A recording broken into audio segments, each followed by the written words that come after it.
Okay అండి, అందరికీ వందనాలు. దయచేసి చిన్నపిల్లలంతా కూడా మరి మ్యాట్ల మీదకి వచ్చేసేయాలని మనం చేస్తున్నాను. పిల్లలైన వారంతా కూడా మ్యాట్ల మీదకి వచ్చేసేయండి. సందేశ్, కాలేబ్,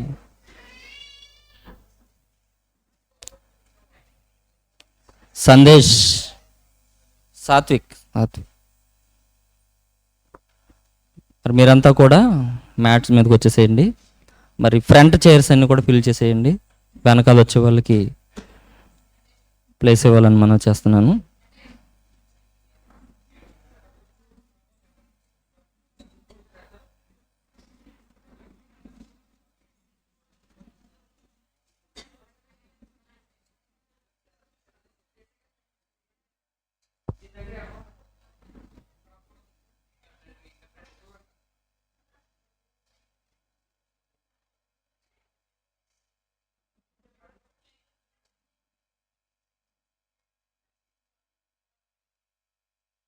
ఓకే అండి, ఓకే, అందరూ నిశ్శబ్దంగా ఉండాలి. మరి ప్రాముఖ్యమైన మరి సమయానికి మనం వచ్చాం. దేవుని యొక్క మాటలను మనం అంతా విందాం శ్రద్ధగా. మరి ఈరోజు ఐక్య ఆరాధనలో భాగంగా క్రీస్తును మన హృదయంలో ప్రతిష్ఠించుకొనుట ఎలా అనే అంశంపై మరి మొదటి వాక్య సందేశాన్ని మనకు అందించడానికి మన కళాశాల ప్రిన్సిపల్ గారు సోమన్ రాజు గారు మన మధ్యలో ఉన్నారు కనుక మరి సంఘాన్ని ఉద్దేశించి అనేక విలువైన మాటలు మనకు అందించాలని మనసారా కోరుకుంటూ ఈ విలువైన సమయాన్ని ప్రిన్సిపల్ గారికి అప్పగిస్తున్నాను.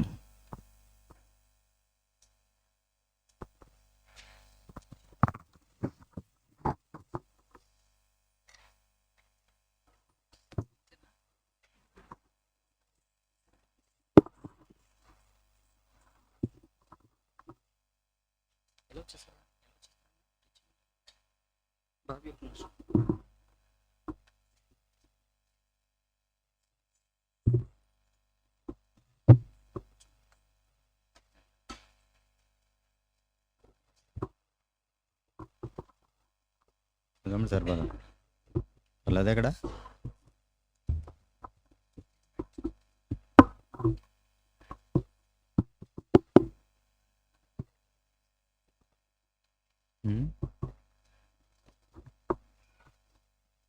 సరిపోదు. ఓకే అండి, నేటి ఐక్య ఆరాధన కార్యక్రమానికి చేరవచ్చిన ప్రియులని మీ అందరికీ పేరు పేరున హృదయపూర్వక ధన్యవాదాలు. క్రీస్తు పేరట వందనాలు తెలుపుకుంటూ ఉన్నాను. మరి వాతావరణం ప్రతికూలంగా ఉన్నప్పటికీ దేవుని మీద మీకున్న ఆసక్తిని బట్టి మీరందరూ కూడా ఆయా ప్రాంతాల నుండి ఈ సహవాసంలో ఈ యొక్క ఐక్య ఆరాధనలో పాలుభాగస్తులైన విధానాన్ని బట్టి సంతోషపడుతూ మరొకసారి మీ అందరికీ క్రీస్తు పేరట శుభములు తెలుపుకుంటూ ఈరోజు ముందుగా మీకు ప్రకటించినట్లుగా క్రీస్తును మన హృదయంలో ప్రతిష్ఠించుట ఎలా అనే విషయంపై ఉపోద్ఘాతంగా కొన్ని విషయాలు నేను చెప్తాను. ముఖ్య వాక్య సందేశాన్ని మన అడిషనల్ డిప్యూటీ డైరెక్టర్ గారు సత్యనారాయణ మాస్టర్ గారి ద్వారా మనం విందాం. ప్రార్థన చేసుకుందామండి. మమ్మల్ని మిక్కిలిగా ప్రేమించిన మా కన్న తండ్రి, మీ ఘనమైన ఉన్నతమైన నామానికి క్రీస్తు ద్వారా హృదయపూర్వక కృతజ్ఞతలు చెల్లిస్తూ ఉన్నాను ఆయన. వాతావరణం ప్రతికూలంగా ఉన్నప్పటికీ మీ యొక్క ఆరాధన కార్యక్రమానికి వచ్చే సమయానికి నేను చక్కని వాతావరణం మాకు అనుగ్రహించి ఆయా ప్రాంతం నుండి మా సహోదరులు అందరూ కలిసి ఇక్కడికి చేరి మేమంతా ఈ యొక్క సహవాసంలో పాలుభాగస్తులమై సంతోషంతో నేను యొక్క ఐక్య ఆరాధనలో మేము కలిసి మిమ్మల్ని స్తుతించడానికి మీరిచ్చిన మంచి సమయం బట్టి, మీరిచ్చిన యొక్క కృపను బట్టి, ఈ గొప్ప భాగ్యమును బట్టి నేను సంతోషపడుతూ హృదయపూర్వక ధన్యవాదాలు తెలుపుకుంటూ ఉన్నాం. మిమ్మల్ని ఆరాధించాలని, మీ మాటలు వినాలని, సహవాసంలో అందరితో కలిసి సంతోషించాలని ఆసక్తితో నేను యొక్క కార్యక్రమానికి చేరువచ్చిన ప్రతి బిడ్డను మీరు దీవించండి, ఆశీర్వదించండి, ఆయురారోగ్యములు ఇచ్చి క్షేమమునిచ్చి కాచి కాపాడండి.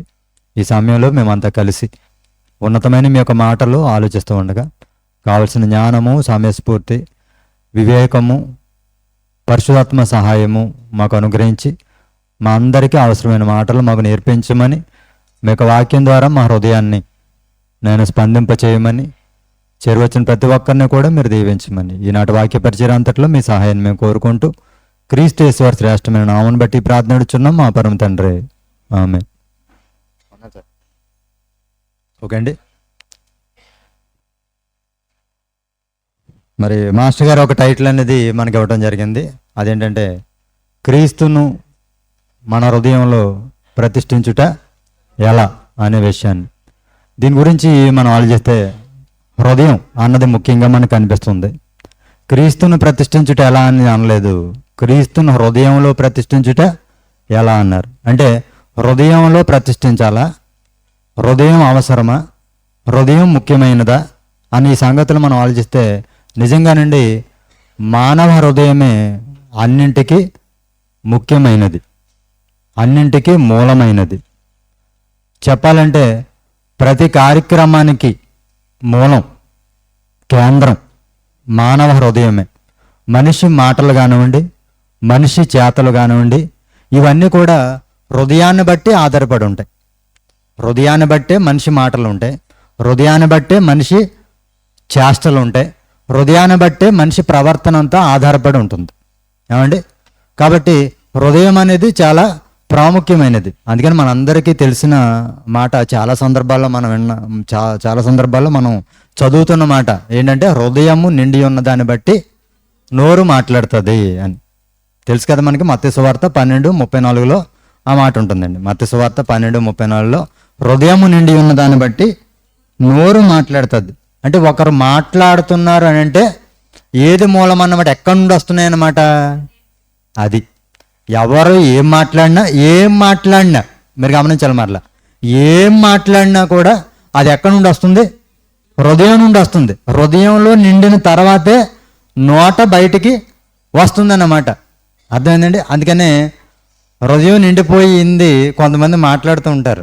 అప్పుడు ఏమంటారంటే కక్కేనివ్వండి, మొత్తం అంతా కక్కేనివ్వండి అని ఉంటారు. అంటే ఏంటి, లోపల ఉన్నదంతా కక్కేనివ్వండి అంటుంటారు. అవునా కదా? అంటే ఏంటి, లోపల ఉన్నదంతా కక్కేనివ్వండి అంటే ఎక్కడుంది లోపల? హృదయంలో ఉంటేనే బయటికి వస్తుంది. అది మాట కానివ్వండి, ఇంక మరేదైనా కానివ్వండి. హృదయం నిండి ఉన్న దాన్ని బట్టి నోరు మాట్లాడుతుంది. అంటే మాట్లాడే ప్రతి మాటకి మూలం, కేంద్రం హృదయము అన్నది యేసు మాటల్లో మనకి అర్థమవుతుందండి. మానవ మనస్తత్వానికి అందని మాట యేసు మాట. అప్పటికి దీన్ని ఎవరు కూడా పసిగట్టలేదు. ఒక మనిషి మాట్లాడుతుంటే ఏదో మాట్లాడేస్తున్నారు అనుకున్నారు. కానీ ఈ మధ్య కాలంలోనే మానసిక శాస్త్రవేత్తలు దీని గురించి అధ్యయనం చేసి ఒక మనిషి మాట్లాడుతున్నాడంటే హృదయంలో ఉంటుంది ముందు, అది మాట్లాడుతున్నారని ఈ మధ్య కాలంలో చెప్తున్నారు. ఏమండి? కానీ అసలు మానసిక నిపుణులు, మనస్తత్వ శాస్త్రవేత్తలు, మానసిక శాస్త్రము ఇదేది లేనప్పుడే ఒక మనిషి ఎలా మాట్లాడుతున్నాడు అని అంటే మనిషి హృదయం నిండిన దాన్ని బట్టి మాట్లాడుతున్నాడు. హృదయమే మూలం ఈ మాటలన్నిటికీ అని యేసు ప్రారంభ శతాబ్దంలోనే, మొదటి శతాబ్దంలోనే, ఆయన సువార్త ప్రకటిస్తున్న కాలంలోనే మనిషి హృదయంలో ఉన్న మాటలు బయటికి ఎలా వస్తున్నాయి, వీటి గురించి చక్కని సందేశాన్ని ఇచ్చారు. అంటే హృదయాన్ని గురించి గొప్ప సందేశాన్ని ఇచ్చిన మహనీయుడు యేసుక్రీస్తు వారు. ఏమంటే ఇక రెండవది, నేను ముందే చెప్పాను కదా, మాటలైనా చేష్టలైనా హృదయాన్ని బట్టి ఉంటాయన్నాం. ఇప్పుడు మనం ఏది మాట్లాడుకున్నాం? హృదయం నుండి ఉన్న దాన్ని బట్టి నోరు మాట్లాడుతున్నాను. మరి చేతలు సామెతల గ్రంథం 16:9. సామెతల గ్రంథం 16:9. ఒకడు తను చేయబోనది హృదయములో యోచించుకొనును. ఒకడు తాను చేయబోయేది ఏం చేస్తాడట? హృదయంలో యోచించుకున్నాడు. చేయబోయేది చేతలు, పనులు, చేష్టలు ఏవైతే ఉన్నావో, ఒక మనిషి ఏ పని అయితే చేయాలనుకుంటున్నాడో అది ముందు హృదయంలో యోచించుకుంటాడట, తర్వాత చేస్తాడట. అర్థమైందండి? అంటే అది పాడు పని కావచ్చు, మంచి పని కావచ్చు, వ్యక్తిగతమైన పనులు కావచ్చు, దైవ సంబంధమైన పనులు కావచ్చు, పనికొచ్చేవి కావచ్చు, పనికిరానివి కావచ్చు. అర్థమైందా? ఏ పనైనా ఒక మనిషి చేస్తున్నాడంటే అది హృదయాన్ని బట్టి ఉంటుంది. హృదయంలో యోచించుకుంటాడు ఫస్ట్. హృదయంలో యోచించుకున్న తర్వాత అప్పుడు కార్యరూపంలోనికి వెళ్తాడు, చేస్తాడు. అంటే ఒక మాట మాట్లాడినా హృదయమే, ఒక పని చేసినా, చేతలు చేసినా దానికి మూలం హృదయమే. అంటే అన్నింటికీ కేంద్ర స్థానం ఏదని మనకు అర్థమైపోయింది? హృదయం అనేది మనకు అర్థమైందండి. ప్రతి పనికి ప్రతి మాటకి ప్రారంభం మూలం హృదయము అనే మనకు అర్థమైంది. కాబట్టి ఈ హృదయం అనేది ఎంత ముఖ్యమైందో ఈ 2 వచనాలు బట్టి మనకు అర్థమైపోయింది. అవునే కదా? ఇదే మనల్ని నడిపిస్తుంది, ఇదే మనిషిని నడిపిస్తుంది, ఇదే మనిషిని మాట్లాడిస్తుంది, ఇదే మనిషి చేత పనులను చేయిస్తుంది అనేది మనకు అర్థమైంది. కనుక దేవుడు ఏం చెప్పాడంటే, బాబు హృదయం అన్నింటికంటే ముఖ్యమైంది, కాబట్టి ఈ హృదయాన్ని నువ్వు చాలా జాగ్రత్తగా బహుభద్రంగా కాపాడుకోవాలి అని రాయించాడు. సామెతల గ్రంథం 4వ అధ్యాయం 23వ వచనంలో ఈ మాట మనకు కనిపిస్తుంటుంది. సామెతల గ్రంథము 4వ అధ్యాయం 23వ వచనంలో, నీ హృదయంలో నుండి జీవధారలు బయలుదేరును, కాబట్టి అన్నిటికంటే ముఖ్యముగా నీ హృదయమును భద్రముగా కాపాడుకొనుము. అన్నిటికంటే ముఖ్యంగా దేన్ని కాపాడుకోవాలట? హృదయాన్ని కాపాడుకోవాలట. అన్నిటికంటే ముఖ్యంగా ఏది కాపాడుకుంటాం? మన డబ్బులు కాపాడుకుంటాం, మన బంగారం కాపాడుకుంటాం, మన ఇంటిని కాపాడుకుంటాం, మన వాహనాలని కాపాడుకుంటాం, మన వస్తువులన్నిటినీ కాపాడుకుంటాం, ఆరోగ్యాన్ని కాపాడుకోవాలనుకుంటాం. అవునే కదా? అన్నిటికంటే ముఖ్యంగా చాలా వాటిని కాపాడుకోవాలనుకుంటాం. కానీ బైబిల్ చెప్తుంది, దేవుడు చెప్తున్నాడు, బాబు అన్నిటికంటే ముఖ్యమైనది ఏది? హృదయం. అది బాగుంటేనే నువ్వు బాగుంటావు, అది బాగుంటే నీ మాటలు బాగుంటాయి, అది బాగుంటే నీ చేతలు బాగుంటాయి, అది బాగుంటేనే నీ జీవితం బాగుంటుంది, నీ భవిష్యత్తు బాగుంటుంది. కనుక అన్నిటికంటే ముఖ్యంగా నీ హృదయాన్ని కాపాడుకోవాలి. హృదయాన్ని ఏం చేయాలట? కాపాడుకోవాలి. అన్నిటికంటే ముఖ్యంగా కాపాడుకోవాలి అని చెప్తున్నాడండి. కానీ కాపాడుకోకపోతే ఏమవుద్దన్నమాట? హృదయం మనల్ని దారి తప్పిస్తుంది, హృదయం మనల్ని మన ఇష్టం వచ్చినట్టుగా మాట్లాడిస్తుంది. పర్లేదు మాట్లాడు అంటది. హృదయం మనల్ని పర్లేదు చేసేయి అంటది. ఏమంటే దేవునికి ఇష్టం కానీ దేవునికి భిన్నమైన, దేవునికి వ్యతిరేకమైన మాటలు మన చేత మాట్లాడిస్తుంది, చేతలు మన చేత చేస్తుంది. అలా ప్రవర్తించేటట్టుగా మనం దారి తప్పిస్తుంది. కనుక హృదయాన్ని మనం ఎప్పటికప్పుడు ఏం చేయాలట? కంట్రోల్ చేసుకోవాలి. హృదయాన్ని ఏం చేయాలి? బహుభద్రంగా కాపాడుకోవాలి అంటున్నారండి. ఎందుకు హృదయాన్ని అలా కాపాడుకోవాలి? అలా కాపాడుకోకపోతే ఈ హృదయంలోనికి లేని చెత్త అంతా వచ్చి చేరుతుంది. మీ ఇంటిని ఎప్పటికప్పుడు శుభ్రం చేయించుకోవట్లేదు అనుకోండి, ఏమవుద్ది? చెత్త అంతా నిన్నే తోడలేదు, అప్పుడే ఇంత చెత్త వచ్చింది, ఎలా వచ్చేసింది అనుకోని ఉంటారు మీరు తుడుతున్నప్పుడు. అవునా కదా? అవునా? నిన్నే తోడలేదు, అప్పుడు ఈ రోజుకి ఇంత చెత్త వచ్చేసింది, ఎలా వచ్చేసిందో అంటుంటారు. అంటే ఏంటి? ఎప్పటికప్పుడు శుభ్రం చేసుకోకపోతే, ఎప్పటికప్పుడు కాపాడుకోకపోతే మన ఇల్లే ఏమైపోద్ది? అస్తవ్యస్తంగా, అసహ్యంగా ఏమండి మారిపోద్ది. అవునా కదా? అలాంటిది హృదయాన్ని కాపాడుకోకపోతే ఒక ఇల్లుంటిలో ఎలాంటి చెత్త అంతా చేరుతుందో, దాని వాతావరణం అంతా ఎలా అయితే మారిపోతుందో, మానవ హృదయాన్ని కూడా మనిషి బహుజాగ్రత్తగా కాపాడుకోకపోతే లేని చెత్త చెదారం అంతా ఆ హృదయంలో చేరుతుంది. అది నీ జీవితాన్నే సర్వనాశనం చేస్తుంది. కనుక అందుకే భవిష్యత్తు ఆలోచించిన దేవుడు, మీ భవిష్యత్తు బాగుండాలంటే, మీ జీవితాలు బాగుండాలంటే మీ హృదయాన్ని బహుభద్రంగా కాపాడుకోండి అన్నాడు. మరి కాపాడుకోకపోతే అంతా చేరుతుందా? ఏం చేరుతాయి? యేసుక్రీస్తు వారు చెప్పారు ఏం చేరుతాయో. మత్తయి సువార్త 15వ అధ్యాయం 19వ వచనం. మత్తయి సువార్త 15వ అధ్యాయం 19వ వచనం చూడండి. దురాలోచనలు, నరహత్యలు, వ్యభిచారములు, వేశ్యాగమనములు, దొంగతనములు, అబద్ధ సాక్ష్యములు, దేవదూషణలు హృదయములో నుండియే వచ్చును. ఎక్కడి నుండి వస్తాయి? హృదయంలో నుండి వస్తాయి. వీటిలో ఏదైనా ఒక మంచిది ఉందంటారా? మనం ఏ చదివాం ఇప్పుడు? ఎన్ని చదివాం ఇప్పుడు మీరు? మనం ఎన్ని వచ్చాయండి? నెంబర్ 1 దురాలోచనలు. ఏమండి 7 వస్తాయి. 7 సంపూర్ణం. మనిషిని నాశనం చేయటానికి సంపూర్ణమైన వచ్చేసి. అవునా కదా? 7 అంటే ఏంటండి? సంపూర్ణం కదండి. సంపూర్ణమైనవి 7 వచ్చాయి. ఈ 7 చెడ్డవి వచ్చాయంటే ఇక ఆ మనిషి జీవితం ఏమైపోద్దో మనం ఆలోచించక్కర్లేదు. ఏమంటే మనకు తెలియంది కాదు. కనుక ఇలాంటివన్నీ వచ్చి చేరుతాయట. ఎందుకు వచ్చి చేరాయి? మనం జాగ్రత్త తీసుకోలేదు కాబట్టి. దురాలోచనలు ఎందుకు వచ్చాయి? మన పర్మిషన్ లేకుండా వచ్చాయా? మన ప్రమేయం లేకుండా వచ్చాయా? కాదు. అంటే మనం దానికి అట్రాక్ట్ అవుతున్నాం అన్నమాట. మనం వాటి వైపు ఆకర్షితులం అవుతున్నాం అన్నమాట. మన హృదయాన్ని మనం కాపాడుకోలేదన్నమాట. హృదయాన్ని కాపాడుకోకపోతే రాకూడనివన్నీ ఎక్కడికి వస్తాయి? హృదయంలోకి వస్తే. చేయకూడనివన్నీ మన చేత చేయిస్తాయి. అది యేసుక్రీస్తు వారు చెప్తున్నారు. ఇలా దురాలోచనలు, నరహత్యలు, వేశ్యాగమనములు, వ్యభిచారములు, దొంగతనములు, అబద్ధ సాక్ష్యములు, దేవదూషణ హృదయములో నుండియే వస్తాయి. కనుక సోదరి హృదయాన్ని, అన్నిటికంటే ముఖ్యంగా హృదయాన్ని బహుజాగ్రత్తగా కాపాడుకోమని చెప్పింది. అందుకే కాపాడుకోకపోతే జరిగే నష్టం ఇది. కాపాడుకోకపోతే వచ్చి చేరే దుర్గుణాలన్నీ, ఇవి అవలక్షణాలన్నీ వస్తాయి. రాకూడనివన్నీ తిష్టవేస్తాయి హృదయంలో.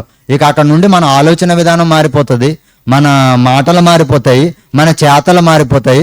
ఇక్కడ ఉన్నవన్నీ దుర్గుణాలు మనలోకి వచ్చేస్తాయి. అవునా కదా? మన జీవితాన్ని సర్వనాశనం చేస్తాయి. మనం చేరవలసిన గమ్యాన్నే ఇవి మార్చేసి చేరకూడని నిత్యాగ్ని దండానికి మనల్ని చేరేటట్టుగా, అక్కడ పడేటట్టుగా మనల్ని చేస్తాయి. మన భవిష్యత్తునే అంధకారంగా మార్చేస్తాయి. కనుక హృదయాన్ని చాలా జాగ్రత్తగా కాపాడుకోవాలి అంటున్నాడండి. మరి ఇలా కాపాడుకుంటున్నారు లేదా నా పిల్లలు అని దేవుడు ఎప్పుడు కూడా హృదయాన్ని ఏం చేస్తుంటాడు? స్కాన్ చేస్తూ ఉంటాడు. హృదయాన్ని పరీక్ష చేస్తూ ఉంటాడు. నేను హృదయాన్ని ఇచ్చాను కదా. హృదయం ఎవరిచ్చారు?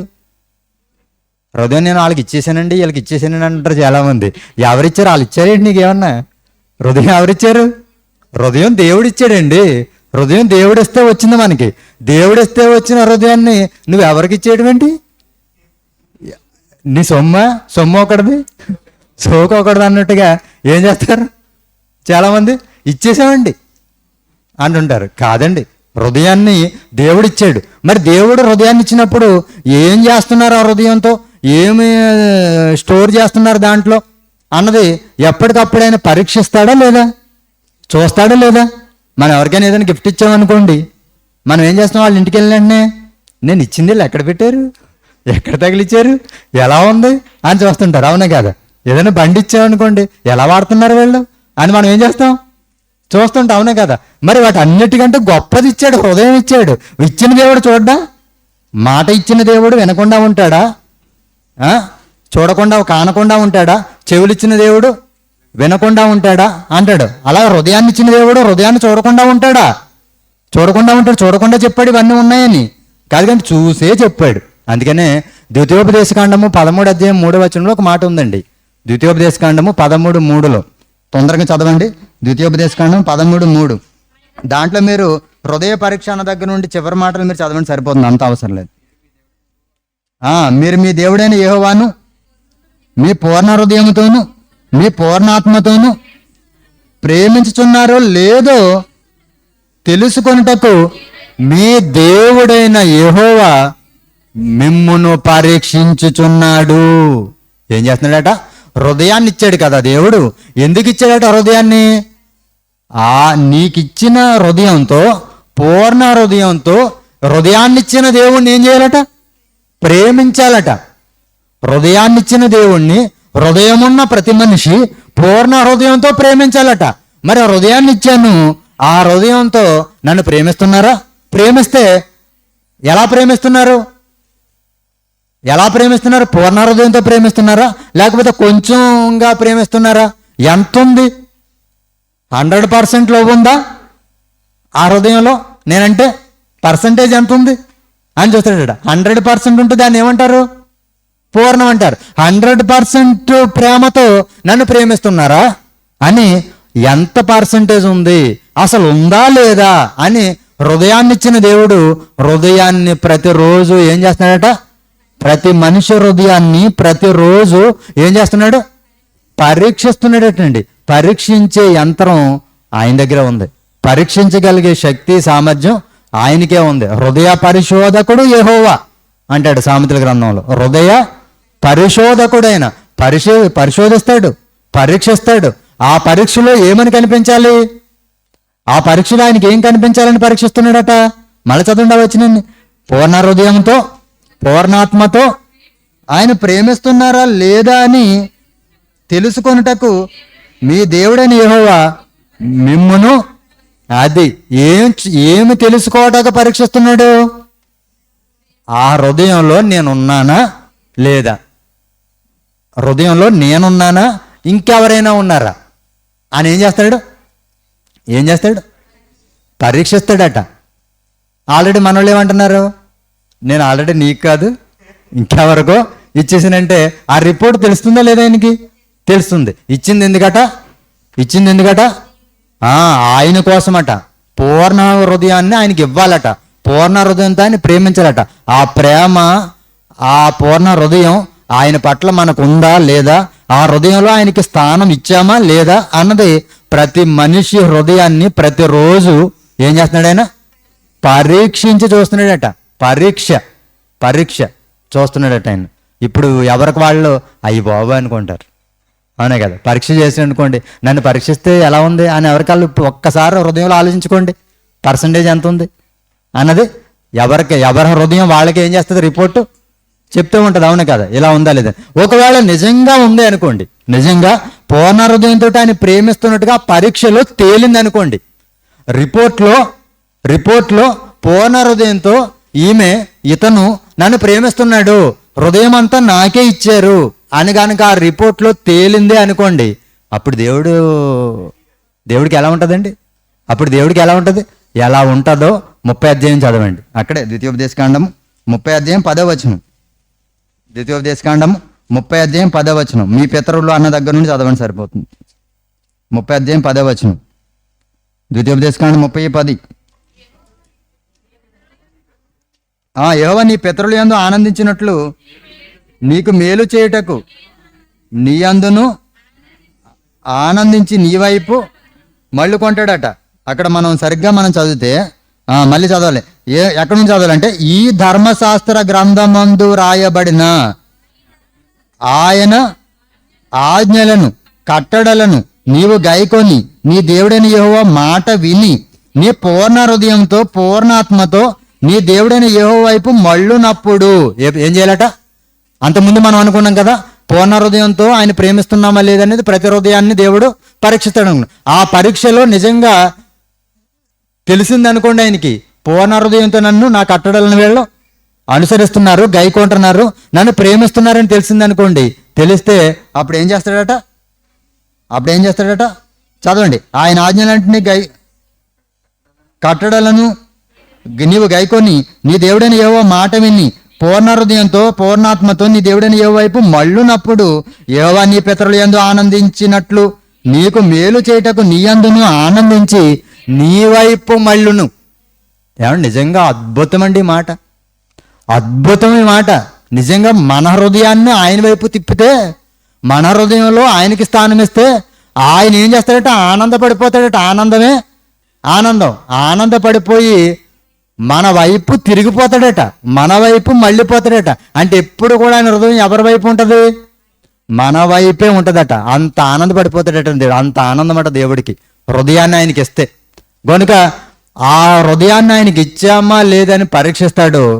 ఇచ్చామని ఆయన పరీక్షలో తేలితే, కనబడితే అప్పుడు ఆయన ఏం చేస్తాడట? ఆనందపడిపోతాడట.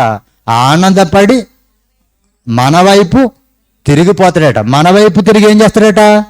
మేలు చేస్తాడట. మన వైపు తిరిగి ఏం చేస్తాడట? మేలు చేస్తాడట. మనందరికి ఏం కావాలి? మేలు కావాలి, అవునే కదా? మనందరికి ఏం కావాలి? మాట్లాడితే చాలు, దేవా నాకు ఆ మేలు చేయి, ఈ మేలు చేయి అని చెప్పేసి అన్న, మేళ్ళన్నీ చేయవాడు నువ్వే అని చెప్పేసి ఏం సార్ పాటలు కూడా పాడతారు, అవునే కదా? మరి మేలు చేయాలంటే ఏం చేయాలి? టర్మ్స్ అండ్ కండిషన్స్ ఉన్నాయి, నియమ నిబంధనలు ఉన్నాయి. మేలు చేయాలంటే ఏం చేయాలట? మన హృదయాన్ని, పూర్ణ హృదయాన్ని ఆయనకి ఇవ్వాలట. మనం ఆయన వైపు మళ్ళాలట. అంటే మన హృదయం ఎటువైపు తిరగాలి? హృదయం అంతసేపు ఎటు తిరగాలి? హృదయం ఎక్కడున్నదంటే అంటే చెప్తున్నారు చాలామంది, ఎక్కడో తిరుగుతుందంట. ఇప్పుడు హృదయం ఎటువైపు తిరగాలి? హృదయం ఆయన వైపు తిరిగితే ఆయన నీ వైపు, నీ హృదయం ఆయన వైపు తిరిగితే ఆయన హృదయం నీ వైపు తిరుగుతుంది. నీ హృదయం ఆయన చుట్టూ తిరుగుతుంటే ఆయన హృదయం నీ చుట్టూ తిరుగుతూ ఉంటుంది. ఇదండి అర్థం కాదు. ఇది చెప్పాలి సమాజానికి, ఇది దేవుడు కోరుకున్నాడు. కాబట్టి మన అందరి హృదయం ఏం చేయాలి? దేవుని వైపు తిరగాలి, దేవునికి ఇవ్వాలి. ఆయన దాన్ని అలా ఆయన వైపు ఉందా లేదా, ఆ హృదయంలో ఆయనకి స్థానం ఉందా లేదా, ఉంటే ఎంత ఉంది, ఇవన్నీ కూడా ఎప్పటికప్పుడు ఏం చేస్తాడట? పరీక్షిస్తాడట. నిజంగానండి, ఇంత వాతావరణం బాగోకపోయినా, రాత్రి నుండి ఇంత భయంకరమైన తుఫాను వర్షం ఉన్నా మీరు ఎలా తిరిగారంటే అర్థం ఏంటి? మీరు తిరిగారంటే అర్థం ఏంటి? మీరు హృదయం ఇటువైపు ఉంది కాబట్టి తిరిగారు. లేకపోతే వస్తారా చెప్పండి? లేకపోతే రారు కదండి. ఏదో కారణాలు చెప్పేయచ్చు కదా. వచ్చారంటే దాని అర్థం ఏంటి? మీ హృదయంలో ఆయనకి కాస్త స్థానం అనేది ఉంది. 100% ఉండకపోవచ్చు. ఈ మెసేజ్ విన్న తర్వాత ఏం చేయాలి? పర్సంటేజ్ని పెంచుకోవాలి. పూర్తిగా ఆయన వైపు తిరగకపోవచ్చు. ఇప్పుడు ఏం చేయాలి? ఎప్పుడు కూడా ఆయన వైపే మన హృదయం తిరిగేటట్టుగా, ఆయన వైపే మళ్ళేటట్టుగా మన ప్రయత్నం అనేది చేయాలి. ఇలా చేస్తామా లేదా అన్నది ఆయన చూస్తాడట.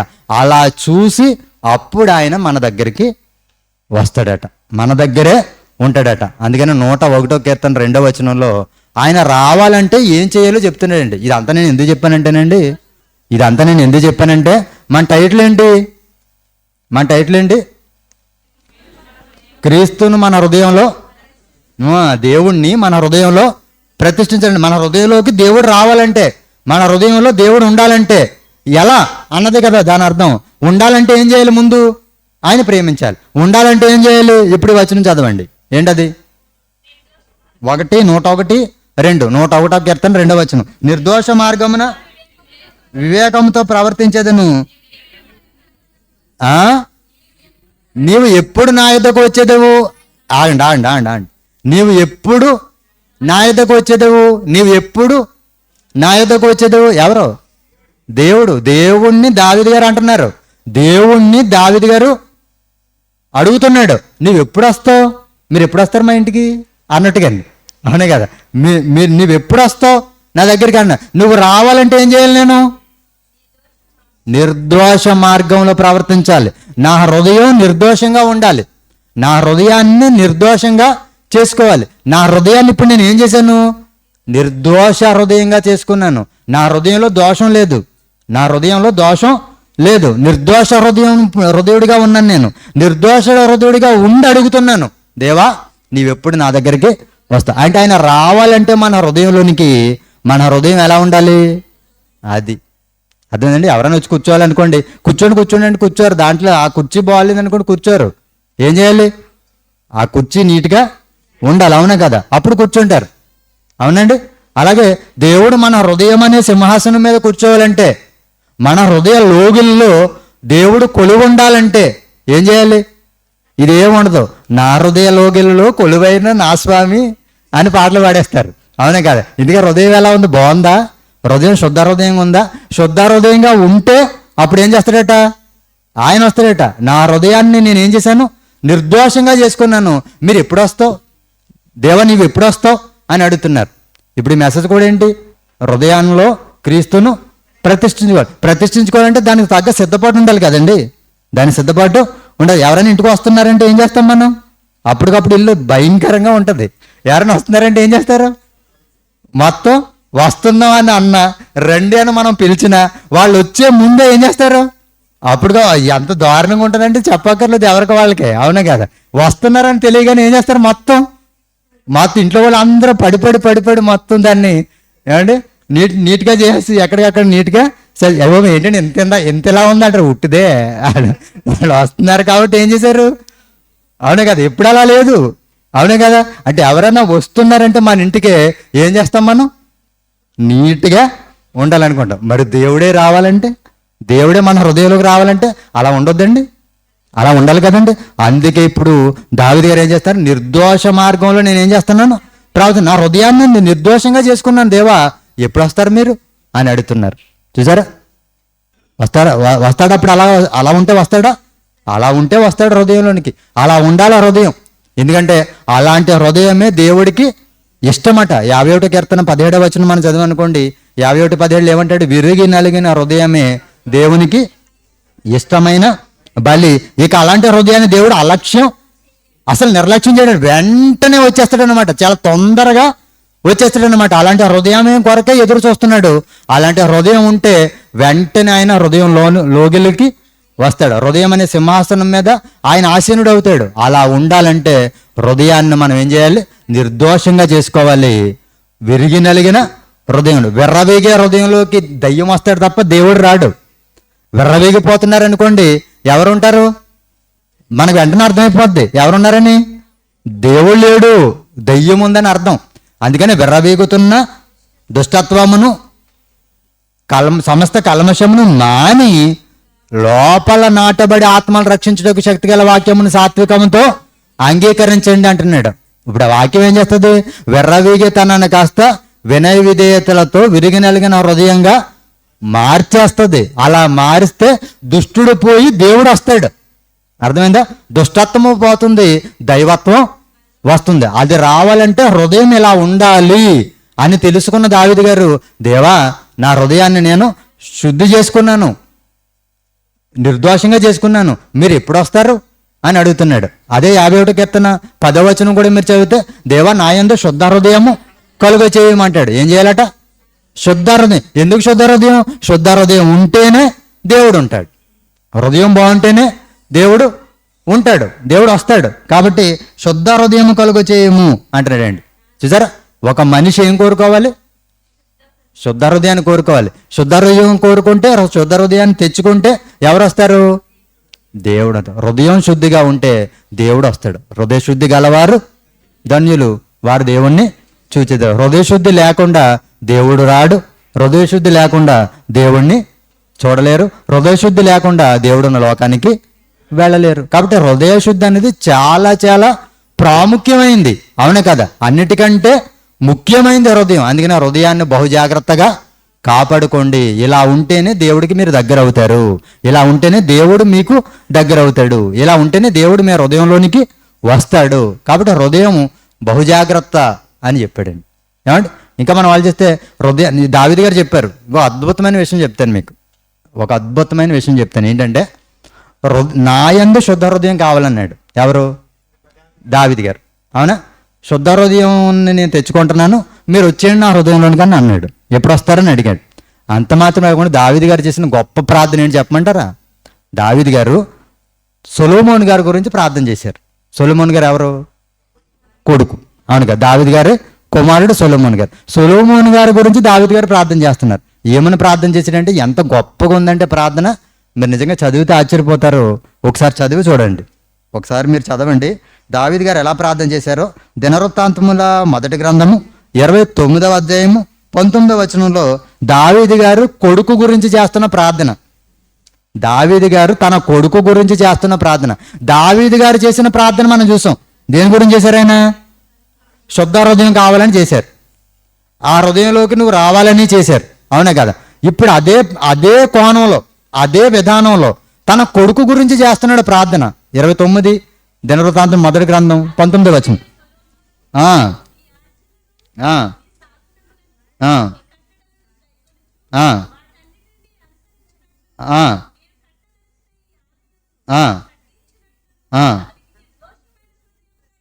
అదండి, నా కొడుక్కి నిర్దోషమైన హృదయం దయచేయి దేవా అంటున్నాడండి. ఏ తండ్రి ప్రార్థిస్తాడు, ఏ తల్లి ప్రార్థిస్తాడో చెప్పండి ఈ ప్రార్థన. నా కొడుక్కి మంచి సీట్ ఇయ్యి దేవా, ఇంజనీరింగ్ సీట్ ఇయ్యి, మెడిసిన్ సీట్ ఇయ్యి, లేకపోతే మంచి ఉద్యోగం ఇయ్యి, డాక్టర్ని చెయ్యి, ఇంజనీర్ని చెయ్యి, మంచి భవిష్యత్తు ఇయ్యి నా కొడుక్కి, నా కూతురికి అని ప్రార్థన చేసే తల్లిదండ్రులు ఉన్నారు. కానీ నా కొడుక్కి మంచి హృదయము, శుద్ధ హృదయము, నిర్దోష హృదయం దయచేయి తండ్రి అని హృదయం బాగుండాలి, నా కొడుకు హృదయం బాగుండాలి, నా కూతురు హృదయం బాగుండాలి, నా పిల్లల హృదయం బాగుండాలి అని పిల్లల హృదయం గురించి ప్రార్థన చేసే తల్లిదండ్రులు ఎవరున్నారండి? మీకేమైనా అనిపిస్తుంది ఈ వచనం చదువుతుంటే? మళ్ళీ చదవండి. అతనికి నిర్దోషమైన హృదయము దయచేయము అని ప్రార్థన. ఎవరికి? సొలొమోనికి. సొలొమోనికి నిర్దోషమైన హృదయాన్ని దయచేయము అని ప్రార్థన చేస్తున్నాడు తండ్రి. అంటే ఇప్పుడు అందరూ కూడా ఏమని ప్రార్థించాలి? పిల్లలు బాగుండాలంటే ఏం బాగుండాలి? ఇప్పుడు నేను ముందే చెప్పాను కదా, పిల్లలైనా పెద్దలైనా ఒక మనిషి బాగుండాలంటే ఏమండాలి? హృదయం బాగుండాలి అనుకున్నాం. ఇప్పుడు దావీదు గారు ఆయన బాగుండాలని హృదయం, శుద్ధ హృదయం కావాలని కోరుకున్నాడు. తర్వాత తన పిల్లల భవిష్యత్తు బాగుండాలని, తన కొడుకు భవిష్యత్తు బాగుండాలని, నా కొడుకు ఏం కావాలి? నిర్దోషమైన హృదయం కావాలి. అది ఇచ్చేవాడు నువ్వే, ఆ హృదయాన్ని మార్చేవాడు నీవే. దేవా నా కొడుకు హృదయాన్ని మంచిగా మార్చు, నిర్దోష హృదయాన్ని ఇవ్వి నా కొడుక్కి అని అన్నారు. అలా ప్రార్థించిన తల్లిదండ్రులు ఎవరైనా ఉన్నారని చరిత్రలో మనం ఆలోచిస్తే యోబు గారి గురించి కూడా మనం చూడొచ్చు. యోబు గారు కూడా ప్రతి ఎర్లీ మార్నింగ్ అరుణోదయాన లేచిపోయి ఏమని చేశాడట, ఏం చేశాడట ఆయన? యోబు గ్రంథం 1వ అధ్యాయం 5వ వచనం మనం చదివితే, నా కుమారులు తమ హృదయములో దేవుని దూషించరేమో అని. ఏం చేశారని? నాకు అది లేదని, ఇది లేదని, లేకపోతే అది చేయలేదు, ఇది చేయలేదని, ఏదో కారణంతో దేవుడు ఏంటి అని దేవుడిని కాలం దూషించారేమో హృదయంలో అని, ఆ తమ పిల్లల హృదయం బాగుండాలని పిల్లలందరినీ పిలిపించి అరుణోదయాన వాళ్ళ గురించి ప్రార్థన చేసి వాళ్ళని పవిత్రపరిచి వాళ్ళ కొరకు బలులు అర్పించిన గొప్ప తండ్రి యోబు గారు. ఇప్పుడు చేశాడు? ఆదివారమా అనుదినమా? అనుదినం. నిత్యము యోబు అలాగున చేయుచుండెను. దేని గురించి చేస్తున్నాడు ఆయన? దేని గురించి చేస్తున్నాడు ఆయన? నిత్యము ఎందుకు అలా చేశాడు ఆయన? ఎవరి గురించి చేశాడు? ఎవరి గురించి? తమ పిల్లలకి ఏం కావాలని? తమ పిల్లలకి ఏ హృదయం కావాలని? మంచి హృదయం. చూసి సమూయేలు గారు ఏమనుకుంటున్నారు? దేవుడు సెలెక్ట్ చేసిన ఆయన ఇతనే అనుకున్నాడట. అంటే దేవుడు ఏం చూశాడు అనుకున్నాడు? సమూయేలు గారికి, సమూయేలు అంతట పెద్ద ప్రవక్త కూడా, గొప్ప భక్తుడు కూడా ఏమనుకున్నాడు? దేవుడు ఏం చూశాడు? ఇతని హైట్ చూశాడు, ఇతని రూపం చూశాడు, ఇతని బాహ్య రూపాన్ని చూశాడు అనుకున్నాడు. అప్పుడు దేవుడు చెప్తున్నాడు ఏమని? అతని ఎత్తును అతని రూపమును నువ్వు లక్ష్య పెట్టకు, మనుషులు లక్ష్య పెట్టు వాటిని దేవుడు లక్ష్య పెట్టాడు. అంటే మనిషి నైజం ఏంటి? మనిషి నైజం ఏంటండి? కాస్త ఎత్తుగా ఉంటే చేతులు కట్టేస్తారు, గౌరవిస్తారు. కాస్త లావుగా ఉంటే కాస్త షూటు బూటు, ఎర్రగా బుర్రగా, అండ్ కాస్త బంగారం అయ్యి ధరించుకొని కారులు వేసుకొని కాస్త అడావుడిగా వచ్చారనుకోండి, మనుషులు ఏం చేస్తారు? అదే చూస్తారు. అవునా కదా? ఈరోజు సంఘాల్లో కూడా అదే కదండి, వాళ్ళకే పెద్దపేట. అవునే కదా? ఏమున్నా లేకపోయినా ఆ బాహ్య రూపాలను చూసి వాళ్ళకి పెద్ద స్థానాన్ని ఇస్తూ ఉంటారు. అవునే కదా? అలా దేవుడు కూడా ఇచ్చాడేమో అనుకున్నాడు సమూయేలు గారు. ఇప్పుడు దేవుడు చెప్తున్నాడు, బాబు అది మనుషులు చూస్తారు నాయనా, నేనేం చేస్తాను? నేను హృదయాన్ని చూస్తాను, నేను హృదయమును లక్ష్య పెట్టువాడను, నేను హృదయాన్ని చూస్తాను. వాడు ఎంత ఎత్తుంటే నాకెందుకు? వాడు ఎంత ఎత్తుంటే నాకెందుకు? ఎత్తు నాకు అవసరం లేదు. వాడు ఎంత లావు ఉంటే నాకు అది అవసరం లేదు. వాళ్ళు ఎంత ఎర్రగా ఉంటే ఏంటి నాకు అవసరం లేదు. వాళ్ళు ఎంత బంగారం తెగేసుకుంటే నాకు అవసరం లేదు. వాళ్ళ కారులో వస్తే నాకు అవసరం లేదు. వాళ్ళకి ఎంత ఉద్యోగం ఉంటే ఏంటి నాకు అవసరం లేదు. వాళ్ళకి ఎంత చదువు ఉంటే ఏంటి నాకు అవసరం లేదు. వాళ్ళు ఎవరైతే ఏంటి నథింగ్, నాకు ఏమీ అవసరం లేదు. నేను చూసేది ఏది? నేను హృదయాన్నే చూస్తాను. పరిసైడు శంకరే వచ్చారు. ఇద్దరిలో ఎవరి హృదయాన్ని చూశాడు దేవుడు? పరిసైడు పెద్ద దీర్ఘ ప్రార్థనలో చేశాడు, నేను పెద్ద పోటుగాడిని అని చెప్పాడు.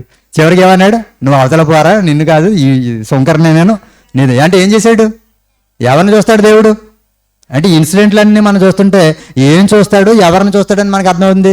హృదయాన్ని చూస్తాడు, ఆ విరిగి నలిగిన ఆ తత్వాన్ని, వినయ విధేయతల్ని, వీటిని చూస్తాడు. అంతప్ప విర్రవేగితనాన్ని, లేకపోతే లోకపరంగా ఉన్న డాంబికాలని, ఈ జీవపు డంబాలని, వీటిని దేవుడు అస్సలు పట్టించుకోడు. కాబట్టి ఫైనల్గా ఈ మెసేజ్ అంతటి ద్వారా మనకు అర్థమైంది, హృదయమే అన్నిటికంటే ముఖ్యమైనది. ఎందుకంటే హృదయమే అన్నింటికంటే బహుఘోరమైన వ్యాధి కలదు, అది నాశనం చేస్తుంది. కనుక ఆ హృదయాన్ని మనం ఏం చేయాలి? ఎప్పటికప్పుడు జాగ్రత్తగా కాపాడుకోకపోతే, శరీరాన్ని కాపాడుకోకపోతే ఎలా రోగగ్రస్తమై మనం చచ్చిపోతామో, హృదయాన్ని కాపాడుకోకపోతే మనం కూడా ఆధ్యాత్మికంగా నాశనమై చివరికి ఏమైపోతాం? ఆరని అగ్నిగుండానికి జారిపోతాం. మన ఆధ్యాత్మిక, మానసిక, శారీరక ఆరోగ్యం అంతా కూడా దేని బట్టి ఆధారపడి ఉందంటే హృదయాన్ని బట్టే ఆధారపడి ఉంది. కాబట్టి హృదయాన్ని చూడాలి. హృదయాన్ని చూస్తాడట దేవుడు. చూసి ఏం చేస్తాడో ఫైనల్గా ఎలాంటి హృదయం కలిగిన వాళ్ళని చూసి దేవుడు ఆనందపడతాడో ఒక వచనం చూపించి మేము ముగిస్తాను. దినవృత్తాంతముల మొదటి గ్రంథము 29:17. దినవృత్తాంతముల మొదటి గ్రంథము 29:17. నా దేవా, నీవు హృదయ పరిశోధన చేచు యథార్థవంతుల యందు ఇష్టపడుచున్నావని నేను ఎరుగుదును అంటాడండి. ఏం చేస్తాడు దేవుడు? హృదయ పరిశోధన చేయొచ్చు, యథార్థ హృదయాలని ఆయన చూస్తూ, యథార్థ హృదయం కలిగిన వారి ఎడల దేవుడు ఏం చేస్తాడట? ఇష్టపడతాడట. దేవుడు ఇష్టపడాలా మనందరినీ? దేవుడు ఆనందపడాలా మనం చూసి? అంటే మనకేం కావాలి? యథార్థ హృదయం కావాలి. కాసేపు ఒకటి, ఇక్కడ ఒకటి, బయటికి వెళ్ళిన తర్వాత ఒకటి, ఇలా మాట్లాడే భిన్నమైన మనస్తత్వం, భిన్నమైన హృదయం మనకు ఉండకూడదు. ఏం కావాలంటే ఎప్పుడు ఏం మాట్లాడాలి? యథార్థమే మాట్లాడాలి. యథార్థం లోక విరోధి కావచ్చు, యథార్థవాది లోక విరోధి కావచ్చు, కానీ యథార్థమే మాట్లాడాలి. యథార్థంగా ఆరాధించేవారు కావాలని తండ్రి కోరుకుంటున్నాడు. యథార్థమైన హృదయం కలిగిన వాళ్ళని తండ్రి ఇష్టపడుతున్నాడు. యథార్థ హృదయం కలిగిన వాళ్ళని చూసి తండ్రి ఆనందపడుతున్నాడు. అలా ఉందా లేదా, ఆ యథార్థ హృదయం ఉందా లేదా అని తండ్రి ఏం చేస్తున్నాడట? హృదయ పరిశోధన చేస్తున్నాడు. ఇక్కడ కూర్చున్న మన అందరినీ, చెప్పే నన్ను కానీ వింటున్న మిమ్మల్ని కానీ, మన అందరి హృదయాన్ని ఆయన ఏం చేస్తున్నాడు? హృదయ పరిశోధన చేస్తున్నాడు. ఎప్పటి నుంచి? ఎప్పుడు చేస్తాడండి హృదయ పరిశోధన? మీరు అనుకోవచ్చు అప్పుడప్పుడు చేస్తాడని. కాదు, ఎల్లప్పుడూ చేస్తాడు. ఎప్పుడెప్పుడు చేస్తాడు? ఎల్లప్పుడూ చేస్తాడు. నోవ కాలంలో మనం అన్నాం కదండి, వారి హృదయం యొక్క తలంపులను ఊహ అంతయు అప్పుడప్పుడు చెడ్డదన్నాడా, ఎల్లప్పుడూ చెడ్డదన్నాడా? ఎల్లప్పుడూ చెడ్డదని రిపోర్ట్ ఇవ్వాలంటే ఎల్లప్పుడూ చూస్తేనే కదా ఇస్తాడు. అవునే కదా? అంటే ఎల్లప్పుడూ మానవ హృదయాన్ని దేవుడు పరిశోధన చేస్తున్నాడు. ఆ పరిశోధనలో ఏమని కనిపించాలి? ఈ హృదయము ఏమంటే పాపాలను ఉత్పత్తి చేసే అతిపెద్ద కర్మాగారం. అవునే కదా? పాప పంకిలమైన ఈ హృదయం పాపిష్టి కార్యక్రమాలన్నిటినీ, పాపిష్టి ఆలోచనలన్నిటినీ ఉత్పత్తి చేసే అతిపెద్ద కర్మాగారం ఇది. కాబట్టి దీని నుంచి ఏం చేయాలి మనం? ఈ కర్మాగారం పోవాలి. ఏది రావాలి మనకి? మంచిది రావాలి, శుద్ధి కావాలి, స్వచ్ఛ హృదయ్ అవ్వాలి. హృదయాన్ని ఏం చేయాలి? స్వచ్ఛ భారత్ కాదు, ఏం చేయాలి? స్వచ్ఛ హృదయ్. అది ఎలా వస్తుంది? వాక్యం ద్వారా వస్తుంది. బైబిల్ పాఠం చదివించాను మీకు. వాక్యం ద్వారా మాత్రమే హృదయము శుద్ధి అవుతుంది. కాబట్టి హృదయాన్ని మీరు ఎలా కాపాడుకోవాలి? హృదయాన్ని ఎలా కాపాడుకుంటే దేవుడు దాన్ని చూస్తాడు. ఎలాంటి హృదయాన్ని దేవుడికి ఇవ్వాలి, ఎలాంటి హృదయం కావాలని దేవుడికి మనం ప్రార్థన చేయాలి. మన హృదయం ఎలా ఉండాలి, మన పిల్లల హృదయం ఎలా ఉండాలి, మన కుటుంబ సభ్యుల అందరి హృదయం ఎలా ఉండాలని మన దేవుడికి ప్రార్థన చేయాలనేది చాలా విషయాలు మనం నేర్చుకున్నాం. కనుక విన్న మాటల్ని విడిచిపెట్టగా దాని ప్రకారం మనం అందరం ప్రవర్తించి దేవుడిని ఆనందపరిచేవారుగా, ఎప్పుడు దేవుడు హృదయ పరిశోధన చేసినా ఆ హృదయం యథార్థంగా, నిర్దోషంగా, శుద్ధ హృదయంగా ఉండి దేవుడు ఆనందపడేటట్టుగా, దేవుడు మన వైపు మళ్ళేటట్టుగా, దేవుడు సంతోషపడేటట్టుగా మన హృదయం ఉండేటట్టుగా బహుజాగ్రత్త తీసుకోవాలని మరొకసారి మనస్ఫూర్తిగా మిమ్మల్ని అందరినీ కోరుకుంటూ, శ్రద్ధగా విని మీ అందరికీ హృదయపూర్వక ధన్యవాదాలు తెలుపుకుంటూ సెలవు తీసుకుంటాం. థ్యాంక్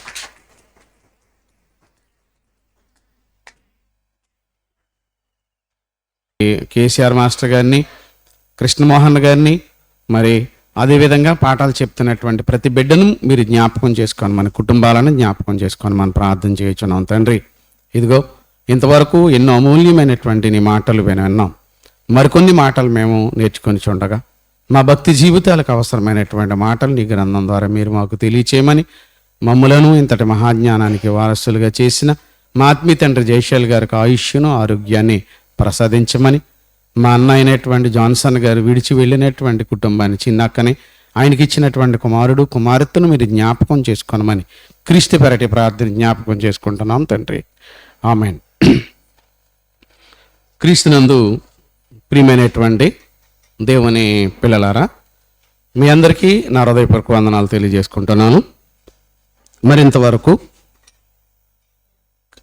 క్రీస్తుని హృదయంలో ప్రతిష్ఠించటం ఎలా అనేటువంటి అంశంపై సుదీర్ఘంగా అనేకమైనటువంటి మరి దేవుని యొక్క బైబిల్ గ్రంథంలో రాయబడినటువంటి విషయాలు మరి సోదరులు సోనరాజు గారు చెప్పారు. ఇది సుదీర్ఘమైనటువంటి పాఠం, మనందరికీ అవసరమైనటువంటి పాఠం, భక్తి జీవితానికి నేర్చుకోవలసినటువంటి పాఠం. ఇది ఇంచుమించు 2 గంటల పాఠం చెప్దాం ఈవేళ అనుకున్నాను. మాస్టర్ గారిలా కాకుండా పాస్టర్ గారిలో 2 గంటల ప్రసంగం చెప్దాం అనుకున్నాను దీని మీద. మరి సోదరులు సోనరాజు గారు ఇదే కాన్సెప్ట్ని తీసుకోవడం వలన ఇంచుమించు హాఫ్ ఆఫ్ ది సబ్జెక్ట్ పూర్తయింది. మనం ఎవరని చెప్పినా, ఏది చెప్పినా వాక్యమే చెప్పాలి, వాక్యంలో ఉన్నదే చెప్పాలి, వాక్యంలో వ్రాయబడినటువంటిదే చెప్పాలి. ఎవరు చెప్పారు అనేటువంటిది ముఖ్యం కాదు కదా, ఎవరు చెప్పారు అనేటువంటిది ముఖ్యం కాదు, ఎప్పుడు వచ్చామన్నది కాదు ముఖ్యం, బుల్లెట్ దిగిందా లేదా అన్నట్టుగా వాక్యం వెళ్ళిందా లేదా, మనం అనుకున్నటువంటి సబ్జెక్టు ప్రజల్లోనికి లేక దేవుని పిల్లల్లోనికి వెళ్ళిందా లేదా అనేటువంటిది మనం గమనించాలి. కనుక మరి మిగిలినటువంటి భాగాన్ని మనం ఆలోచించడానికి మనం ముందుకు వెళదాం. బైబిల్ గ్రంథాన్ని ఒకసారి మీరు తెరిచి చూసినట్లయితే పేతురు గారు రాసినటువంటి మొదటి పత్రిక 3వ అధ్యాయము, అపోస్తలుడైనటువంటి పేతురు గారు రాసినటువంటి మొదటి పత్రిక 3వ అధ్యాయము 15వ వచనాన్ని నుంచి మనం చదువుకుందాం. పేతురు గారు రాసినటువంటి మొదటి పత్రిక 3వ అధ్యాయము 15వ వచనం. అమ్మ ఎవరో దయచేసి చదవకండి, నా కాన్సెప్ట్ బయటికి వెళ్ళిపోద్ది, సోమన్ రాజు గారు చదువుతారు. ఎందుకంటే మీరు చదవకూడదని నా ఉద్దేశం కాదు. ఓ మాట వినబడుతుంది, నాకు ఒక మాట వినబడదు, నాకు ఒకటి కనిపిస్తుంది, ఒకటి కనిపించదు. కాబట్టి ఇది పక్కకి వెళ్ళకూడదంటే దయచేసి ఏమనుకోవద్దు. స్టేజ్ మీద ఉన్న వాళ్ళు చదువుతారు, మీరు బైబిల్ తీసి చూడండి అందరూ. ఓకే, చదవండి సార్. నిర్మలమైన మనస్సాక్షి కలిగిన వారై మీలోనున్న నిరీక్షణను గూర్చి మిమ్మును ఏతువడుగు ప్రతి వానికిని సాత్వికముతోను భయముతోను సమాధానము చెప్పుటకు ఎల్లప్పుడూ సిద్ధముగా ఉండి మీ హృదయములందు క్రీస్తును ప్రభువుగా ప్రతిష్ఠించుడి. అర్థమైందండి? ఇక్కడ నిర్మలమైన మనస్సాక్షి కలిగినటువంటి వారై అంటున్నాడు.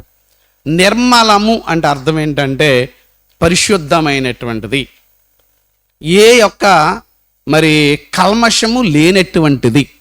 అంటే ఒక్కొక్కసారి ఒక్కొక్కళ్ళు మనల్ని ఏదైనా ఒక సమాధానం అడిగారు అనుకోండి, మనసులో ఉన్న దాని ప్రకారంగా చెప్తాడు, బైబిల్లో ఉన్న దాన్ని పక్కన పెట్టేసి దాన్ని ఏమంటాం అన్నట్లయితే కల్మషంతో కూడుకున్నది.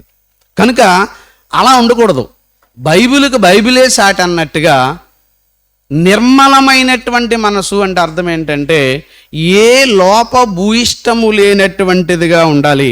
నిరీక్షణను గూర్చి అంటే మన నమ్మకాన్ని గూర్చి. నిరీక్షణ అంటే అర్థం ఏంటి? ఎదురు చూడడం. ఏం ఎదురు చూస్తున్నాం? మనం అంతా యేసు ప్రభువుని నమ్మింది ఎందుకు చెప్పండి? ఎందుకు నమ్మాం? యేసు ప్రభువుని నమ్మితే యేసు ప్రభు భూమి మీదకి వచ్చాడు, 33.5 సంవత్సరాలు జీవించాడు, చనిపోయాడు, సమాధి చేయబడ్డాడు, మృత్యుంజయుడే తిరిగి లేచాడు. ఇప్పుడు యేసు ప్రభువుని నమ్మటం వల్ల మనకేంటి? మనం కూడా చచ్చిపోతాం, యేసు ప్రభు రెండవ రాకడలో మనల్ని లేపుతాం. దీన్ని ఏమంటాం మనం? నిరీక్షణ, ఎదురుచూపు. కనుక నిరీక్షణను గురించి అంటే యేసు ప్రభు చనిపోయి తిరిగి లేచాడు కదా, మరి మీరు తిరిగి లేస్తారని ఎలా చెప్తున్నారు? మీరు ప్రభువుని ఎందుకు నమ్మారు? మీరు ఏంటి, మీకు ఉన్నటువంటి బేసిక్ నాలెడ్జ్ ఏంటి అని అడిగారు అనుకోండి, దాని గురించి ఎలా ఉండాలి అన్నట్లయితే హేతు అంటే కారణం అడిగేటువంటి వారికి ప్రతి వానికి కూడా ఒక్కడ కాదు, ఎంతమంది అడిగితే అంతమంది ఒక్కోసారి ఏం చేస్తారు? ఈడో డౌట్ అడుగుతాడు, ఆడో డౌట్ అడుగుతాడు. స్కూల్లో పిల్లలు అడిగామనుకో, రే మీరు అందరూ కలిపి ఒకసారి వచ్చేయండి నా దగ్గరికి, మళ్ళీ చెప్పమంటే అని చెప్పనంటాం మనం. ఎక్కడ? స్కూల్లో. కానీ పాఠం అంతా గంట పాఠం చెప్తే ఇంటికి వెళ్ళక ఫోన్ చేస్తాడు ఇంకొకడు. ఏంటి అన్నాం అనుకోండి, ఆ ఫోన్ అయిపోయినా ఇంకొకటి ఫోన్ చేస్తాడు. ఇప్పుడెరా బాబుడికి చెప్పాను, నీకు ఎక్కడ కుదురుతుంది అంటానికి మనకు అవకాశం లేదు. అందుకనే ప్రతి వానికి అన్నాడు. మళ్ళీ ఎలా చెప్పాలి? కోప్పడిపోకూడదు. ఒకసారి లెక్క చెప్తే రెండోసారి, మా మేడం మా పిల్లకి పాఠం చెప్తుంది, ఒకసారి చెప్తే రెండోసారి అంటే కోపం వచ్చేస్తుంది మనకి, అంతే కదా. ఎన్నిసార్లు చెప్పాలి నీకు, బుర్రపని చేయట్లేదే నీకు అంటాం. మరి వాక్యం 100 సార్లు చెప్పినాడు అలాగే ఉంటాడు. అది మరి ఏం చేయాలి? మరి బాబో ఎక్కడైతే కొడతాం, మరి అక్కడ నేర్చుకోరా బాబు, నీకేరా ఇది, నువ్వు నేర్చుకుంటే నువ్వు పరలోకి వెళ్తావురా, నీకు దండం పెడుతున్నారా బాబు ఆయన దండం పెట్టి దండేసి కూర్చోబెట్టి అది మనం తిట్టినా సరే. అందుకని ఏమంటున్నాడు? ప్రతివానికి సాత్వికంతో చెప్పాలి, భయంతో చెప్పాలి. ఎవరి మీద భయం? వాడి మీద భయం కాదు. చెప్పకపోతే ఆయన చితక్కొట్టేస్తాడు మనల్ని. ఎరా డౌట్ అడిగితే చెప్పనన్నావు, ఎందుకురా నువ్వు అని అడుగుతాడు. అందుకని భయంతో చెప్పాలి. ఇలా చెప్తూ మన హృదయములో ఏం చేయాలట? అది క్రీస్తును ప్రభువుగా ప్రతిష్ఠించాలి. ఇప్పుడు క్రీస్తు అంటే అభిషిక్తుడు అని అర్థం. క్రీస్తు అంటే అభిషిక్తుడు, అందుకని యేసు అంటే రక్షకుడు అని అర్థం. క్రీస్తు అంటే అభిషిక్తుడు. అభిషిక్తుడు అంటే అభిషేకింపబడినటువంటి వాడు, ప్రత్యేకింపబడినటువంటి వాడు, నిర్ణయించబడినటువంటి వాడు, మరి లోకానికి రక్షణకు కారకుడైనటువంటి వాడు. కనుక క్రీస్తుని ఏం చేయాలట? ప్రభువుగా, ఎక్కడ అన్నరా ఏం చేయాలి? ప్రభువుగా ప్రతిష్ఠించుడి అన్నాడండి. ఇప్పుడు ఏం చేయాలి? ప్రభువుని మనం ఏం చేయాలి? ప్రతిష్ఠించాలి. అది హృదయంలో బాగానే ఉంది. ఇప్పుడు ప్రతిష్ఠ అంటే ఏంటి? ఎప్పుడైనా విన్నారా? ఎక్కడైనా విన్నారా ఈ మాట? ప్రతిష్ట అన్న మాట విన్నవాళ్ళు చేతులు ఎత్తండి ఒకసారి. ఎవరు ఎత్తట్లేదండి? అయ్యో ఎంతమంది అక్కడక్కడ ఎత్తుతున్నారు, చాలామంది వినలేనట్టుగా. మరి ప్రశ్నలు అడగకపోతే ఎలా చెప్పండి? ప్రశ్నలు అడిగితేనే బాగుంటుంది కదా. ప్రతిష్ట అన్న మాట విన్నవాళ్ళు చేతులు ఎత్తాడు తమ్ముడు ఎవరో విజయ్ గారు. ఎక్కడ విన్నారు సార్? ఒక మాట చెప్పండి, ఒక్కటి చెప్పండి సరిపోతుంది నాకు. వెరీ గుడ్, విగ్రహ ప్రతిష్ట అన్నాడు. అబ్బో ఇది బాగానే గుర్తుంది. ఇంకా రాముని యొక్క ప్రాణ ప్రతిష్ట అడిగా, మామూలుగా కాదు. అక్కడ అయోధ్యలో ఏం చేశాడు? అక్కడ విగ్రహ ప్రాణ ప్రతిష్ట. విగ్రహాన్ని ఎలా ప్రతిష్ఠిస్తున్నారట? ప్రాణ ప్రతిష్ఠితగా. అంటే విగ్రహాన్ని ప్రతిష్ఠించేటప్పటికి రాముడున్న కాలంలో ఏ విధమైనటువంటి వ్యక్తిగా కనిపించాడో అలా కనబడిపోవాలని దాని యొక్క ఉద్దేశంలో వాళ్ళు ఏం చేశారు? ప్రతిష్ట. ఫోన్లే ఈ పక్కన పెట్టండి. ఇంకా మనం ఎక్కడ విన్నాం ప్రతిష్ట అనేటువంటి మాటలు? అమ్మా ఆదాం గారు చెప్తున్నారు ఆలయ ప్రతిష్ట. ఓకే, ఆలయ ప్రతిష్ట, మందిర ప్రతిష్ట, గృహ ప్రతిష్ట అనేటువంటి మాటలు మనం వింటూ ఉంటాం. ఓకే, ఇక ప్రతిష్ట అనేటువంటి పదానికి వచ్చేటువంటి దాంట్లో మనం ఈ విషయాలన్నింటినీ కూడా మనం కొంచెం జాగ్రత్తగా ఆలోచించుకుంటూ వెళితే ప్రతిష్ట అనేటువంటి పదానికి అర్థం ఏంటంటే అండి, ప్రత్యేక పరుచుట అని అర్థం. మన హృదయంలో క్రీస్తుని ఇప్పుడు ఏం చేయాలి? మనం ప్రభువుగా ప్రతిష్ఠించాలి కదా. ప్రతిష్ఠించాలంటే అసలు ప్రతిష్ట అనేటువంటి అర్థాన్ని చదువుకుంటూ వెళ్ళిపోతున్నాం మనం తప్ప అందులో ఉన్న భావాన్ని మనం ఆలోచించట్లేదు. ఒక్కొక్క విషయాన్ని లోతులోనికి వెళితే దాంట్లో ఉన్నటువంటి మహాజ్ఞానం అనేటువంటిది మనకు బయటకు వస్తుంది. కనుక ఈ ప్రతిష్ట అనేటువంటి పదానికి అర్థం ఏంటంటే ప్రత్యేక పరుచుకొనుట అని అర్థం. రెండవది నియమించుట అని అర్థం. మూడవది ఏర్పాటు చేయుట అని అర్థం. నాలుగవది ఒకే స్థానములో స్థిరముగా ఉండేలా చేయటం. అంతే కదా. గృహ ప్రతిష్ట లేకపోతే మందిర ప్రతిష్ట లేకపోతే ఇవన్నీ చేసేటప్పుడు ఏం చేస్తాం? శుభ్రంగా పరిచి ఇలా దాని కొలతలంతా తీసుకుని ఒక కార్నర్ స్టోన్ వేస్తాం కదా, మూల స్తంభం. ఆ స్తంభం వేసేటప్పుడు దాన్ని ఏ కార్యక్రమం అంటాం మనం? ప్రతిష్ట కార్యక్రమం. అది ఇంకా చేంజ్ అవ్వదు, మారదు. కనుక ఇక్కడ ప్రతిష్ట అనేటువంటి దానికి అర్థం మనం ఏం చేయంటే ప్రత్యేక పరుచుకొనుట అని అర్థం. లేకపోయినట్లయితే నియమించుకొనుట లేక ఏర్పాటు చేసుకొనుట, స్థిరంగా ఉండేటట్టుగా చేయటం అనేటువంటి అర్థాలు మనకి ఇక్కడ సూచిస్తున్నాయి. ఓకే, ఇంతవరకు బాగుంది. మరి ఇప్పుడు హృదయములో ప్రతిష్ఠించమన్నాడు కదా. ఈ ప్రతిష్ట అనేటువంటి పదాలు మరి లోకంలో మనం చూసినట్లుగా వీటితో సంబంధించినటువంటివే కాకుండా, లోకంలోకి సంబంధించినటువంటి కాకుండా బైబిల్ గ్రంథంలో కూడా ఈ ప్రతిష్ట అనేటువంటి పదానికి అక్కడక్కడ మనకి పాత నిబంధన గ్రంథంలో కనబడతాయి కదండి. పాత నిబంధన గ్రంథంలో చాలాసార్లు ఇశ్రాయేలుతో మాట్లాడినటువంటి దేవుడు, ఇశ్రాయేలుకు ధర్మశాస్త్రము ఇవ్వబడినటువంటి కాలంలో మోషే ద్వారా అనేకమైనటువంటి విషయాలు చెప్పినటువంటి దేవుడు ఈ ప్రతిష్ట అనేటువంటి దాని గురించి, ప్రతిష్ట అంటే ఏర్పాటు చేసుకోవటం లేదా ప్రత్యేకించుకోవడం, తనకు తానుగా నిర్ణయించుకోవడం అనే అర్థాలను మనం సూచించేటువంటి దాంట్లో చూస్తే నిర్గమకాండము 13వ అధ్యాయము, నిర్గమకాండము 13వ అధ్యాయము 1-2 వచనాలు మనం చదువుకుంటే, నిర్గమకాండము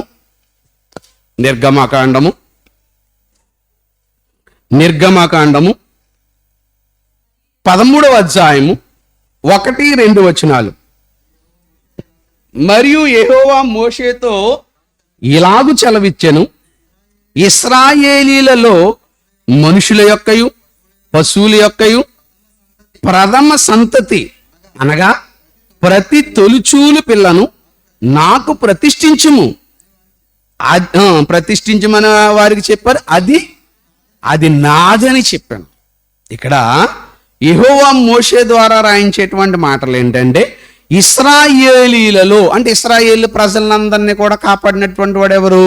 ఆయనే. కాబట్టి ఈ ఫరో యొక్క మరి బానిసత్వాన్ని నుంచి వాళ్ళని నడిపించినటువంటి వాడు ఎవరు అంటే ఎవరు మనకు కనబడతారు? ఎవరు? మోషే కాదు. మోషే వెనకుండి నడిపించిందంతే ఎవరు? ఇక నాయకుడిగా మోషే అనుకుంటున్నామే తప్ప ఎర్ర సముద్రాన్ని పాయలు చేసింది మోషే కాదు. మళ్ళా ఎవరు అంటే మనకు ఆహారం పెట్టింది దేవతలని కాదు. ఇక్కడ అంతా మొత్తం అంతా నాయకుడిగా ఉండి నడిపిస్తున్నవాడు మోషే, కానీ వెనక జరిగించేవాడంతా కూడా దేవుడు. కనుక మిమ్మల్ని అందరినీ నేను కాపాడాను, మిమ్మల్ని అందరినీ నేను బయటికి తీసుకొచ్చాను. ఇలా తీసుకొచ్చినందుకు ప్రతిగా మీరు నాకు ఒక పని చేయాలి. అంతే కదా, ఎవరో కూడా ప్రతిఫలాన్ని ఆశించకుండా ఏం చేయరు కదా. ఏదైనా చేస్తే మనం ఏదో ఒకటి కావాలి, అంతే కదా. ఏదోటి అవసరం వస్తే మనం చేస్తాం. ఆటో ఊరికి ఎక్కించుకుంటారేటి, ఊరికి ఎవరు ఎక్కించుకోవడం అంటే మనకు డబ్బులు కావాలి, అడిగి జర్నీ కావాలి, అలాగా ఏది చేసినా. కనుక ఇక్కడ చెప్పేటువంటి దాంట్లో కూడా అంటున్నాడు, మరి ఇలా మిమ్మల్ని నడిపించుకుంటూ కాపాడుకుంటూ వచ్చినందుకు ఏం చేయాలంటే పశువుల యొక్కయు, ఇక్కడ ఏం చెప్పాడు చెప్పండి, ఇక్కడ పశువుల యొక్కయు ప్రథమ సంతతి, మనుషుల యొక్కయు ప్రథమ సంతతి. అంటే మీ పిల్లలు మీరు పెంచుకున్నటువంటి పశువుల్లోనూ కూడా ఏం చేయాలంటే ఎవరిని ప్రథమ ఫలాన్ని ముందు నాకు ఇచ్చేయండి అన్నాడండి. ఎందుకు ఇచ్చేయాలి? అది నాది, దట్ ఈజ్ మై ప్రాపర్టీ.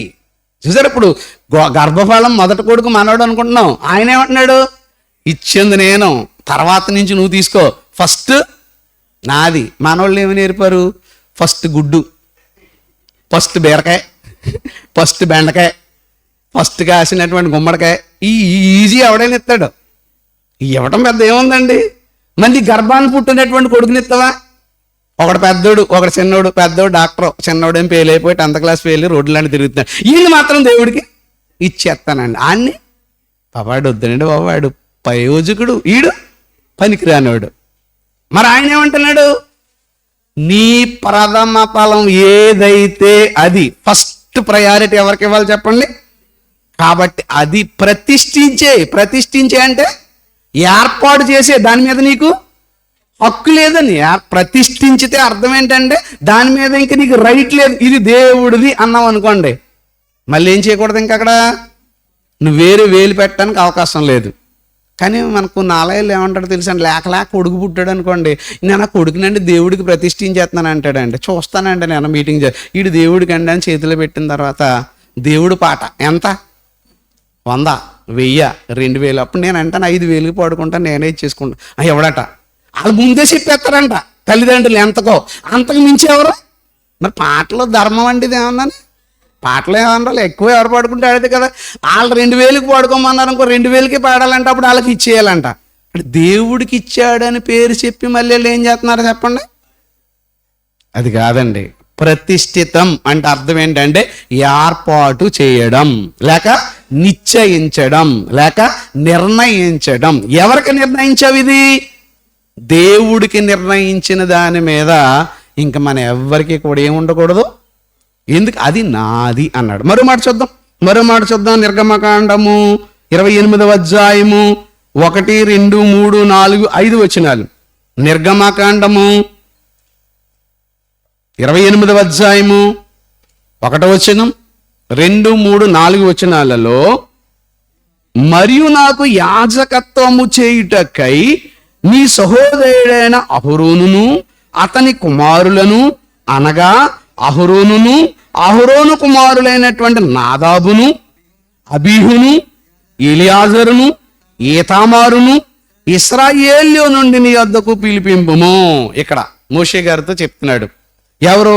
మీ అన్నగారు ఉన్నాడు కదా, మీ సహోదరుడు ఉన్నాడు కదా అహరోను. ఈ అహరోను కుమారులు ఉన్నారు కదా, వాళ్ళ పేర్లు కూడా చెప్పాడు. ఎవరు అంటే అతను కుమారులు ఆ నాదాబు ఉన్నాడు, అబీహు ఉన్నాడు, ఎలియాజరు ఉన్నాడు, ఈతామారు ఉన్నాడు కదా, వాళ్ళని నా యొద్దకు పిలండి. అతనికి అలంకారమును ఘనతయు కలిగినట్లు నీ సహోదరుని అహరోనుకు ప్రతిష్ట వస్త్రములు కుట్టవలెను. అబ్బా, ఇక్కడ మరలా ఏం చేస్తున్నాడు? అతనికి అలంకారం ఉండాలి. ఆ అలంకారం ఎలా ఉండాలి? ఘనత. అంటే ఒక డ్రెస్ వేసుకుంటే ఆ డ్రెస్ ఎపీరియన్స్లో ఏమొచ్చేయాలి? ఘనత. పోలీసు డ్రెస్ వేసుకుని వచ్చాడు, వైబ్రేషన్. ఎస్ఐ గారు వస్తే ఏంటనమాట, ఆ డ్రెస్కి ఒక వైబ్రేషన్. డాక్టర్ గారు వైట్ షూట్ వేసుకుని వైట్ కోట్ వేసుకుని వచ్చారనుకోండి, దానికి ఏంటి? అదొక వైబ్రేషన్, అంతే కదా. వైట్.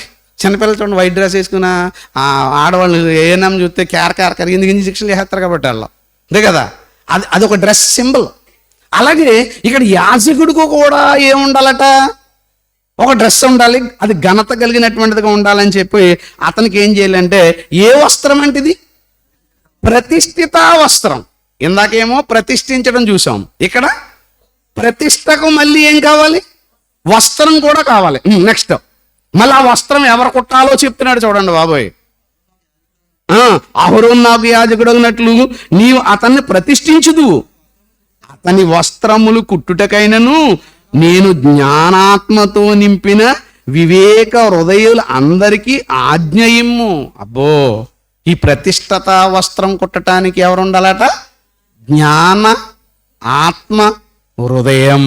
అంటే డ్రెస్ కుట్టేవాళ్ళు కూడా మంచి హృదయం ఉండాలా? యాజకుడికి మంచి హృదయం ఉండాలంటే బాగుండు. ఏమంటున్నాడు ఇక్కడ? జ్ఞానాత్మ కలిగినటువంటి వాళ్ళు ఉండాలి. వాళ్ళు ఆ డ్రెస్ని ఏ దృష్టితో కుట్టాలి? ఇప్పుడు మంచి మనస్సుతో. అంటే వాక్యం చెప్పడమే ముఖ్యం కదా, ఈ వాక్యం వినేవాళ్ళ ఏడల కూడా వినేవాళ్ళకి ఏముండాలి? మంచి మనసు ఉంటే వాక్యం వెళ్తుంది. లేకపోతే ఎంత చెప్పినా బూడిదలో పోసిన పన్నీరు అది వెళ్దాం. మన మీద ఒక నమ్మకం, మన మీద ఒక గౌరవం ఉంటే మన మాట ఏం చెప్పినా వింటాడు, ఏం చెప్పినా వింటాడు గౌరవం ఉంటే. లేదనుకోండి వింటాడు. అందుకని ఈ వస్త్రం, ప్రతిష్ఠ వస్త్రం కుట్టేటప్పుడు ఇలా ఉండాలి అంటున్నాడు. అంటే దానికి ఒక గుర్తింపు అనేటువంటి దాన్ని ఇక్కడ తీసుకొస్తున్నట్లుగా మనం చూస్తున్నాం. అందుకన్నాడు తర్వాత 4వ వచనంలో పతాకము, ఏపోదు, నిలువుటంగి, విచిత్రమైన చొక్కాయి, పాగా, దట్టియు వారు కుట్టవలసిన వస్త్రములు. మళ్ళీ ఏ డ్రెస్లో కొట్టాలంట? పాగా కొట్టాలంట, పథకం కొట్టాలంట, ఏపోదు కొట్టాలట. చూసారు, యూనివర్సిటీలో చదువుకున్నటువంటి పిల్లలకు తెలుస్తుందండి.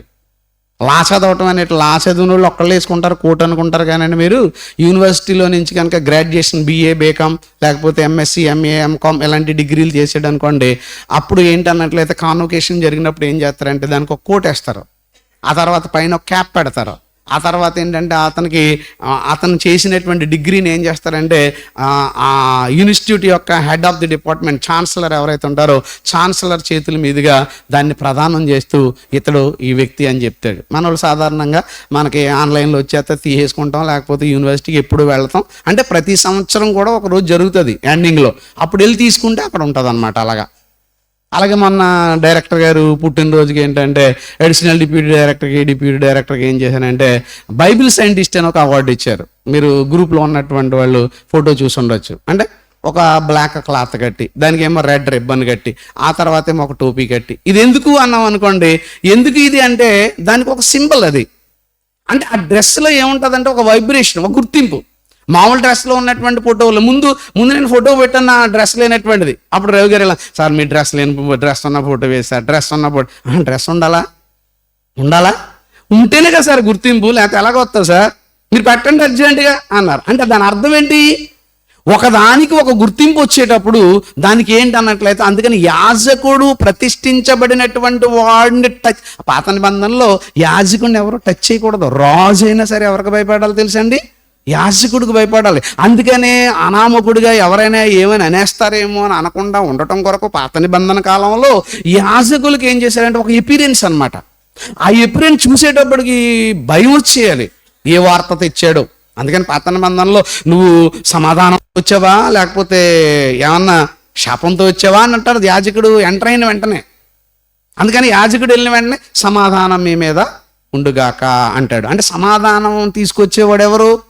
యాజకుడు. ఒకవేళ అతను కోపంతో, దేవుని కోపంతో, ఆవేశంతో వచ్చాడు అనుకోండి, ఏమొచ్చేస్తుంది?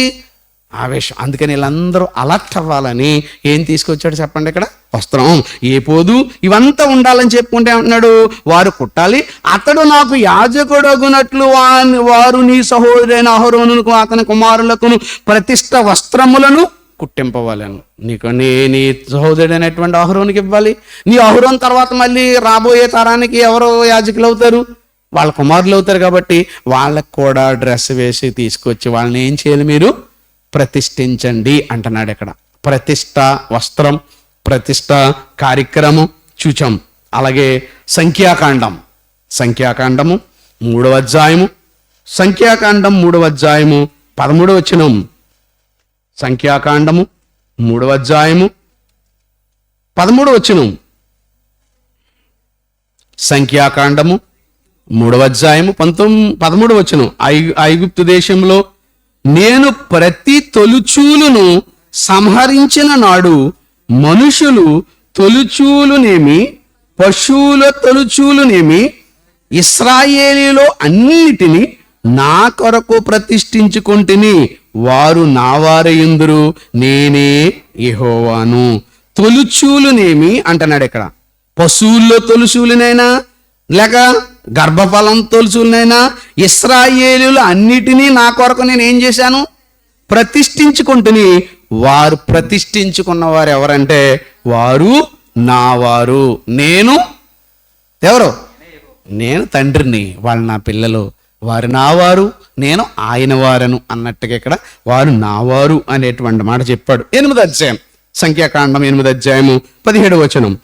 సంఖ్యాకాండము 8వ అధ్యాయము 15వ వచనంలో 17వ వచనం.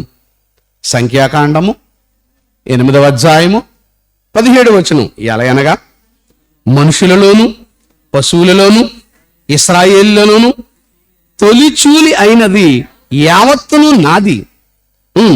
ఐగుప్తు దేశంలో తొలిచూలి అయినటువంటి ప్రతి వానిని నేను సంహరించిన నాడు వారిని నా కొరకు ప్రతిష్ఠించుకుంటుని. అంటే ఏదైనా సరే గర్భఫలం మొదటిది ఎవరిది అంటున్నాడు? నాది. వాళ్ళని నేనేం చేశాను? ప్రతిష్ఠించుకున్నాను. వాళ్ళని నేను ఏర్పాటు చేసుకున్నాను. వాళ్ళెవరు? నావారు. కాబట్టి మొదటి ఫలం, ప్రథమ ఫలం నాది గనుక మీరెవ్వరు కూడా దాని మీదకి మీరు రావాల్సినటువంటి పని లేదు. కానీ మీకు మీ గర్భంలో వాళ్ళను నా పిల్లలుగా ఇచ్చాను కనుక ఆ ప్రతిష్ట కార్యక్రమం చేయవలసింది మాత్రం ఎవరు? మీరే అని చెప్పుకుంటూ వచ్చాడు. ఇదంతా ఇశ్రాయేలుకి జరిగినటువంటి సందర్భం. మరి ఇదంతా పాత నిబంధన కదండి. మరి కొత్త నిబంధనలు ఏమైనా ఉందంటారా? కొత్త నిబంధనలు ఎక్కడ ప్రతిష్ట కార్యక్రమాలు ఏమైనా ఉన్నాయా? అక్కడ యాజకుడికి యాజక ధర్మాలు, యాజకుడికి యాజక వస్త్రాలు, తర్వాత ఏంటంటే స్థలాలు, పరిశుద్ధ స్థలం, అతి పరిశుద్ధ స్థలం, బలిపీఠం, ఇవన్నీ ఉన్నాయి కదండి. ఇవన్నీ వాళ్ళకి సంబంధించినవి కదండి. మరి క్రొత్త నిబంధనలోకి వచ్చేటప్పటికి ఎక్కడైనా మనకి ఈ సందర్భాలు ఎక్కడైనా కనబడుతున్నాయా అనే దాన్ని కూడా మనం ఆలోచించాలి. ఇప్పుడు మనం ఎక్కడున్నాం? క్రొత్త నిబంధన చట్టం కింద మనం ఉన్నాం. మరి ఇక్కడికి వచ్చేటప్పటికి ఎక్కడైనా ఉందా అనేటువంటి సందర్భాన్ని చూస్తేనండి, యేసు ప్రభు పుట్టక ముందు యేసు ప్రభువును గురించినటువంటి మరి ప్రవచనాలు అనేటువంటివి ప్రవచింపబడ్డాయి. అలా ప్రవచింపబడినటువంటి ప్రవచనాలకు ఆధారంగా మరి కన్యకైనటువంటి మరియ గర్భాన్న ఎవరు రాబోతున్నాడు అనేటువంటి సందర్భం వచ్చిందంటే యేసుక్రీస్తు వారు. ఆ యేసుక్రీస్తు వారికి అతన్ని నీ గర్భంలో వచ్చినప్పుడు అతనికి ఏం పేరు పెడతావో చెప్పారా? ఏం పేరు పెట్టాలో చెప్పాడు. ఏం పేరు పెడతావు పెట్టాలనేటువంటి దాన్ని ముందుగానే చెప్పినటువంటి సందర్భం చెప్తుంటాం. అయితే ఇప్పుడు యేసుక్రీస్తు వారు పుట్టినటువంటి సందర్భం వచ్చింది. ఆయన ఎక్కడ? బెత్లెహేంలో పుట్టినప్పుడు. పుట్టిన తర్వాత ఆయన్ని చూడడానికి మొట్టమొదటి వచ్చినటువంటి వాళ్ళు ఎవరు వచ్చారు? అది తూర్పు దేశం నుంచి ఏమో జ్ఞానులు వచ్చారు. ఆ తర్వాత గొల్లలు కూడా వచ్చారు. ఈ గొల్లలు జ్ఞానులు వచ్చిన తర్వాత ఎవరిని కనుగొన్నారు? యేసుక్రీస్తు వారిని కనుగొన్నారు. యేసుక్రీస్తు వారిని కనుగొన్న తర్వాత యేసుక్రీస్తు వారి గురించి వాళ్ళు ఒక విషయాన్ని చెప్పారు. ఆ విషయం ఏంటి అనేటువంటి దాన్ని మనం చూస్తే లూకా సువార్త 2వ అధ్యాయము 15వ వచనాన్ని నుంచి మనం చదువుకుందాం. లూకా సువార్త 2వ అధ్యాయము 15వ వచనంలో ఆ దూతలు తమ యొద్ద నుండి పరలోకమునకు వెళ్ళినటువంటి తరువాత ఆ గొర్రెల కాపరులు జరిగిన ఈ కార్యమును ప్రభు మనకు తెలియజేసి ఉన్నాడు. మనము బెత్లెహేం వరకు వెళ్ళి చూతుము రండని ఒకరితో దూత వచ్చేసింది, వీళ్ళతో చెప్పింది. వాళ్ళు ఏం చేశారంటే ఇప్పుడు మనం ఎక్కడికి వెళదామంటే ఆ బెత్లెహేమునకు వెళ్ళి ఆయన చూడటానికి వెళదాం అన్నారు. చెప్పుకున్నారు. త్వరగా వెళ్ళి మరియను యోసేపును తొట్టులో పడుకునేటువంటి శిశువుని చూసారా? మరి ఏం చూశారు? ఎవరిని చూశారు? ఇప్పుడు యోసేపు గారిని చూశారు. యేసుక్రీస్తు వారు ఎక్కడ ఉన్నారు? తొట్టులో ఉన్నటువంటి యేసుక్రీస్తు వారిని కూడా చూశారు. చూచి ఈ శిశువుని గురించి తమతో చెప్పబడిన మాటల ప్రచురము చేసిరి. ఎవరు చెప్పారు? వీళ్ళకి ఎవరు చెప్పారు? ఈ గొర్రెల కాపర్లకి దూత వచ్చి చెప్పింది. దూత ఏ విషయం అయితే చెప్పిందో ఆ విషయాన్ని ఇప్పుడు ఎవరితో చెప్తున్నారు? అక్కడ యోసేపు గారు ఉన్నారు, తర్వాత మరియమ్మ ఉంది, తొట్టెలోనేమో యేసుక్రీస్తు వారు ఉన్నారు. అప్పుడు వీళ్ళు చెప్తున్నారు. చెప్పేటప్పుడు చూడండి ఇక్కడ గొర్రెల కాపరులు తమతో చెప్పిన సంగతులను గురించి విన్నవారందరూ అక్కడ చాలా మంది ఉన్నారు, ఇంకా అన్నమాట పక్కన ఉన్నటువంటి వాళ్ళు కూడా ఉన్నారన్నమాట. అంటే యేసు ప్రభు ఇంత గొప్పోడా, ఏదో మామూలుగా పుట్టినటువంటి వాడు అనుకున్నాము, అంటే ఈయనకి ఇంత చరిత్ర ఉందా అని చెప్పేసి అందరూ కూడా, అక్కడ ఉన్న వాళ్ళు అందరూ కూడా ఏమైపోయారు, ఇప్పుడు విస్మయముందిరి, ఆశ్చర్యపడ్డారు. ఓకే, తర్వాత అయితే మరియా ఆ మాటలన్నీ తన హృదయములో తలపోసుకుని అందరూ విన్నారు, బాగుంది, వెళ్ళిపోయారు. ఇంతకీ హృదయంలో తలపోసుకుని భద్రం చేసుకున్నది ఎవరు? అబ్బో, అంటే స్త్రీలలో ఎవరు ఆశీర్వదింపబడినటువంటిది, స్త్రీలలో ముఖ్యమైనటువంటిదిగా చెప్పుకునేటువంటి వారు ఎవరు కనబడతారు మనకు మరలా? అంతే కదా. మరి దేవుడు ఒక లోకరక్షకుడిని ఎవరి చేత పుట్టించాడు, ఎవరి గర్భంలో పుట్టించాడు? మరి అంటే మరియమ్మ అంటే తక్కువదేం కాదు కదా. అంటే దేవుని ఆలోచనలో, దేవుని మనసులో ఆమెకంటూ ఏముంది అంటే ఒక్కొక్క స్త్రీ గురించి ఒక్కొక్క లక్షణం ఉంచారు. మనం ఒక్కొక్క సందర్భంలో మనం చూసుకుంటే, కాబట్టి మనం నెగిటివ్ థింక్ని ఆలోచించకూడదు. ఇప్పుడు అవ్వం ఉందనుకోండి, పండు తినేసింది, పాపం చేసింది, అసలు ఈ జనాంగాలందరికీ తల్లి అయింది ఎవరు? అంతే కదా. ఆదాము ఉన్నాడు అనుకోండి, మొదటి మనిషిగా తప్పు అని అనకూడదు. అసలు మనం అంతా ఆదాము లేకపోతే మన బ్రతుక్కి పుట్టుకే లేదు, కనుక అక్కడి నుంచి వచ్చాడు. అంటే రెండో కోణం కూడా మనం ఆలోచించాలి. ప్రతి దాంట్లోనూ కూడా చెప్పాం, మనుషుల్లోనే కానీ, క్యారెక్టర్లోనే కానీ, విషయంలోనే కానీ, positive thinking and negative thinking అంటాం కూడా రెండూ ఉంటాయి, మంచి చెడు. కానీ మనం మంచిని హైలైట్ చేయాలనుకున్నప్పుడు మంచిని తీసుకుని చెప్పుకుంటూ వెళ్ళిపోతాం. ఒకవేళ మనం చెడ్డని చెప్పాలనుకున్నప్పుడు చెడ్డని తీసుకుని చెప్పుకుంటూ వచ్చేస్తాం. కనుక ఇక్కడ మనం చెప్పవలసినటువంటి దాంట్లో వీళ్ళు చెప్పినటువంటి మాటలన్నీ కూడా జాగ్రత్తగా ఉన్నటువంటి మరియమ్మ గారు మరి ఆ మాటలన్నీ తన హృదయంలో తలపోసుకుని భద్రము చేసుకుంది. ఎందుకు భద్రం చేసుకుంది? ఎందుకు భద్రం చేసుకుంది? యోసేపు గారు భద్రం చేసుకున్నట్టుగా కనబట్టలేదు, విన్నవాళ్ళు ఎవరో భద్రం చేసుకున్నట్టు కనబట్టలేదు. ఎందుకు అంటే ఉగ్గిపాలతో యేసుక్రీస్తుని కూడా మరియమ్మ ఏం చేసింది చెప్పండి? పెంచింది. అంటే దైవ కుమారుడు కదండి, మొత్తం అంతా అక్కడి నుంచి వచ్చేసింది అని కాదు. తల్లి పాత్ర తన పోషించింది. తల్లిగా తన కుమారుణ్ణి ఎలా చూడాలో, ఏం చెయ్యాలో అనేటువంటిది ఒక తల్లిగా దేవదూతలు చెప్పిన మాటలు ఎవరి మాటలు? అవి దేవుని మాటలు. ఆ మాటలను తన హృదయంలో భద్రపరుచుకుని తర్వాత చెప్పినట్లుగా మనకు కనబడుతుంటది. అది 20వ వచనం చూడండి. అంతటా ఆ గొర్రెల కాపర్లు తమతో చెప్పబడినట్టుగా తాము విన్న వాటిని కన్న వాటిని గూర్చియు దేవుని మహిమపరుచుచు శాస్త్రము చేయుచు తిరిగి వాళ్ళు వెళ్ళిపోయారు. ఇప్పుడు చెప్పండి 21లో, ఆ శిశువును సున్నతి చేయవలసిన 8వ దినమందు వచ్చినప్పుడు గర్భమందు ఆయన పడక మునుపు దేవదూత చేత పట్టబడిన యేసు అనేటువంటి పేరు ఆయనకు పెట్టిరి. తర్వాత మోషే ధర్మశాస్త్రము చెప్పిన వారు తమ్మును శుద్ధి చేసుకున్న దినము గడిచినప్పుడు ప్రతి తొలిచూలును మగపిల్లను ప్రభువుకు ప్రతిష్ఠ చేయబడవలన అని ప్రభు ధర్మశాస్త్రమందు వ్రాయబడినట్లు ఆయనను ప్రభువుకి ప్రతిష్ఠించుడి. దొరికిందండి. ఇప్పుడు ఎవరిని ప్రతిష్ఠించారు? ఇప్పుడు అందుకనే యేసుక్రీస్తు ఏమయ్యాడు? ప్రథమ ఫలం అంటున్నాం, మొదటివాడు. అందుకనే ఇప్పుడు ధర్మశాస్త్ర ప్రకారంగా మరి ఇశ్రాయేలీలో లేకపోతే యూదులైనటువంటి వాళ్ళు ఏం చేయాలి? 8వ ఏట సున్నతి చేసుకోవాలి.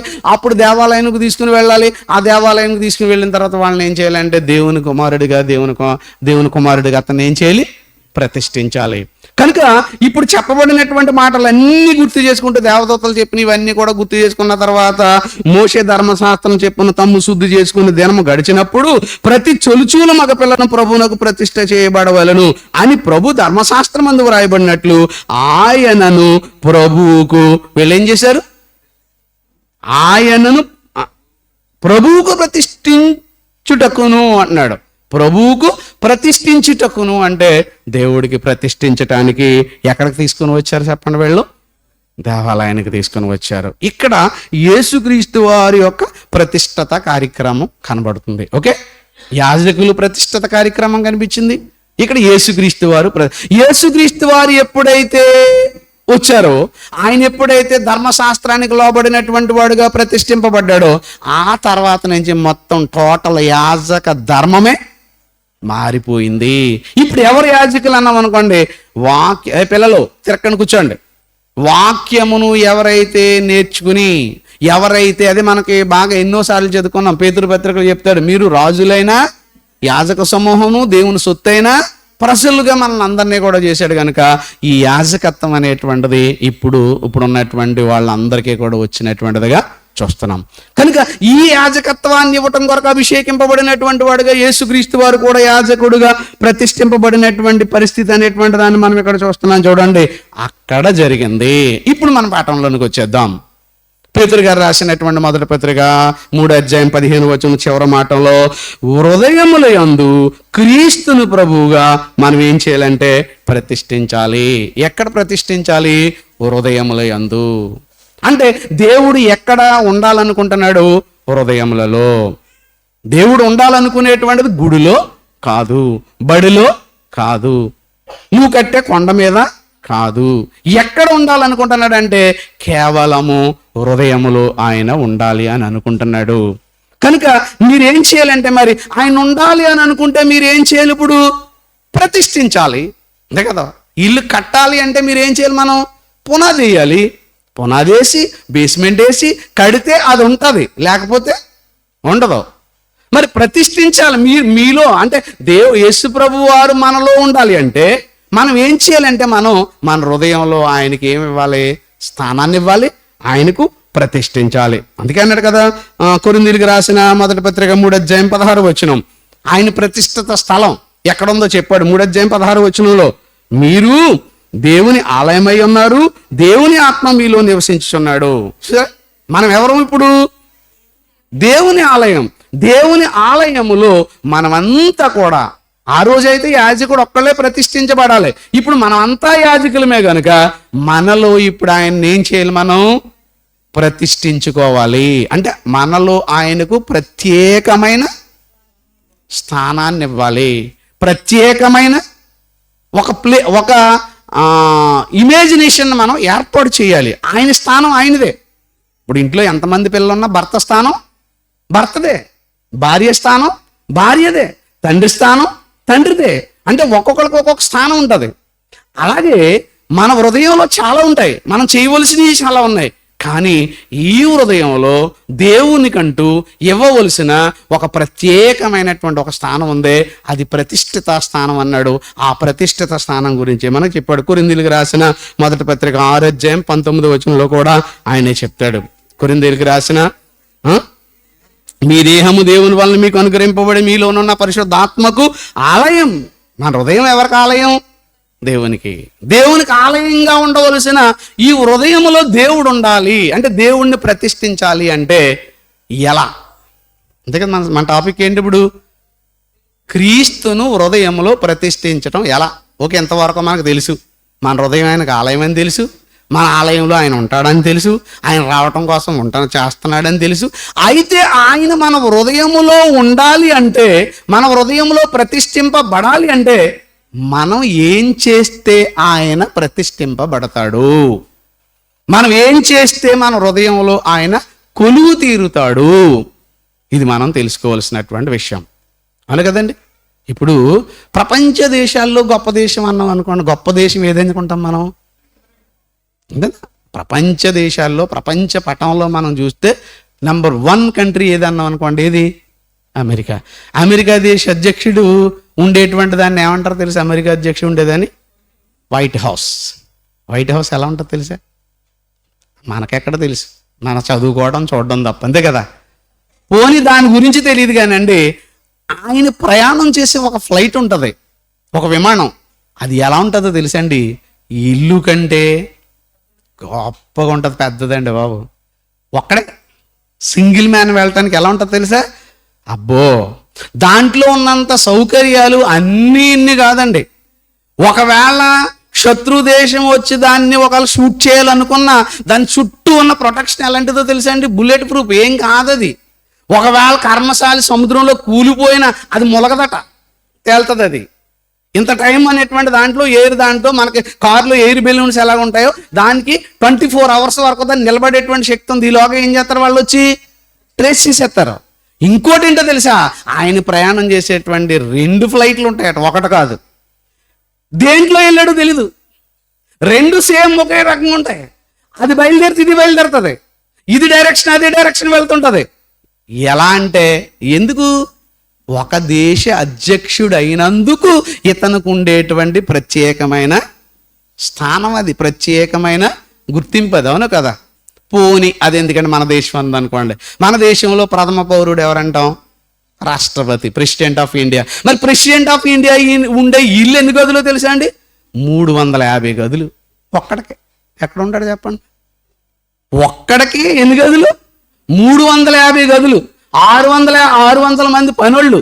అబ్బో, ఎందుకు ఇంత స్టేటస్ చూస్తున్నాడు అనేటువంటి దాన్ని మనం ఆలోచిస్తేనండి, ఎందుకు అనేటువంటి దాన్ని ఆలోచిస్తే అది ఏంటది? అది ఒక పవర్, అది ఒక అధ్యక్షుడిగా ఉండేటువంటి ఒక స్థానం. అతను అధ్యక్షుడిగా ప్రతిష్ఠింపబడ్డాడు, ఇతను రాష్ట్రపతిగా ప్రతిష్ఠింపబడ్డాడు. దేశానికి మొదటివాడు కనుక మొదటి స్థానంలో ఉండాలి, దేశానికి మొదటి వ్యక్తి కనుక మొదటి స్థానంలో ఉండాలి. కనుక అతను ఉండటానికి ఇన్ని ఏర్పాట్లు చేస్తే అప్పుడు వస్తాడు, అవునా కదా. మరి యేసుక్రీస్తు ఎవరు? ఒక దేశానికా, ఒక రాష్ట్రానికా, ఒక ప్రాంతానికా? 200 ఇప్పుడు ప్రజెంట్ గుర్తింపు 250 దేశాల్లో ఒక బోర్డు దేశం అమెరికా, అంతే కదా. 250 దేశాల్లో ఇండియా ఒకటి. ప్రపంచ దేశాలన్నిటికీ అధినేత ఎవరు? ఇప్పుడు మీరు ఆలోచించండి ఆయన స్టేటస్ ఎలా ఉండాలో. ప్రపంచ దేశాలన్నిటికీ, పోని అమెరికాకి అమెరికా అధ్యక్షుడు, ఇండియాకి ఇండియా వాళ్ళు అనుకుందాం. ముల్లోకాలకు ఎవడైనా ప్రెసిడెంట్ అవ్వగలరేటి? పరలోకానికి, భూలోకానికి, పాతాళ లోకానికి ముల్లోక అధినేత ఎవరు చెప్పండి? యేసుక్రీస్తు వారు దేవుడు. అలాంటి ముల్లోకాధినేత ఉండాలి అంటే ఆ స్థానం ఎలా ఉండాలి? ఆ స్థానం ఎక్కడ? ఇంత ముల్లోకాధిపతి అయినటువంటి ఆయన కోరుకున్నది ఎక్కడ కోరుకున్నాడు చెప్పండి? అంటే నువ్వెంత గొప్పవాడివి, నేనెంత గొప్పవాడిని నువ్వు ఆలోచించారా?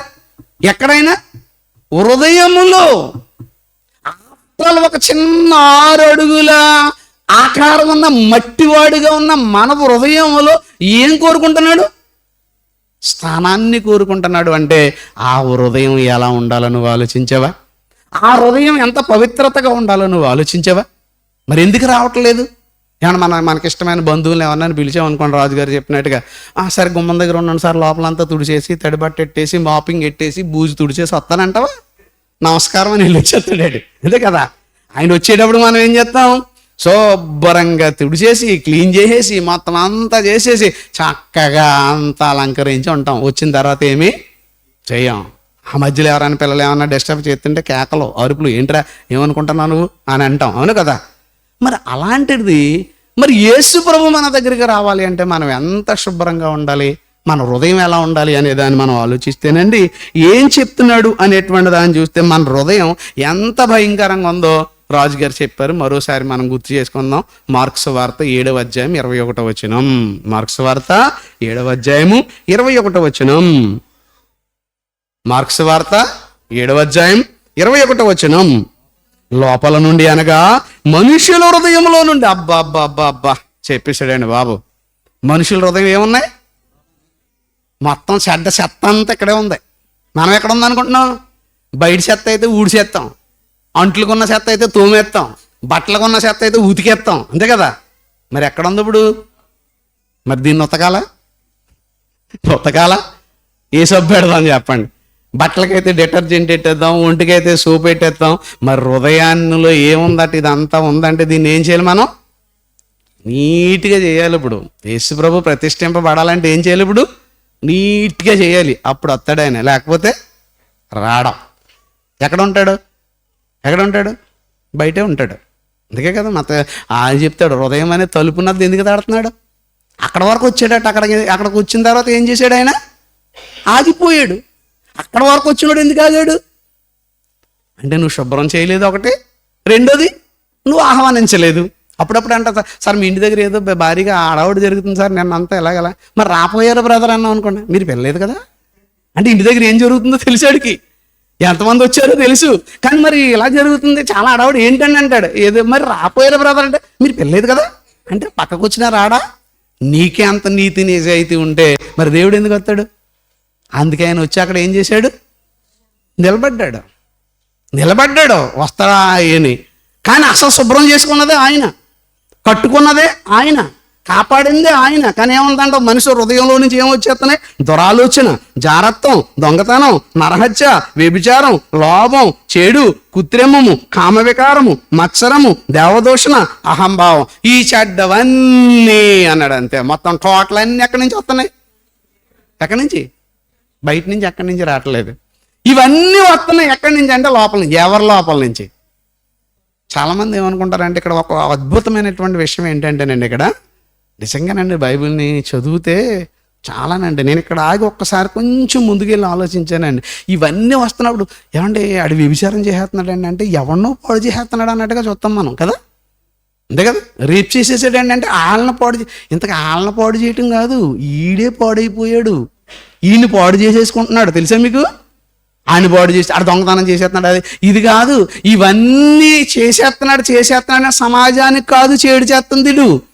వీడికి వీడే చెడు చేసుకుంటున్నాడు, నాకు నేనే చెడు చేసుకుంటున్నాను. అందుకే బైబిల్ ఇక్కడ ఏమన్నాడు అన్నట్టు ఈ చెడ్డవన్నీ అంటాడు. చెడ్డ అనేదానికి ఏమంటాడండి ఇంగ్లీష్లో? ఈవిల్ అంటాడు, చెడు గుణాలు. ఈ చెడు అనేటువంటి దానికి మరి ఈవిల్ అనేటువంటి దీనికి ఏమంటాడంటే యజ్జర్హర అంటాడండి హిబ్రూలో. అలాగే కాకోస్ అంటాడండి గ్రీకులో. దీని అర్థాలు ఏంటంటే all evil things are inside of human deceited to him.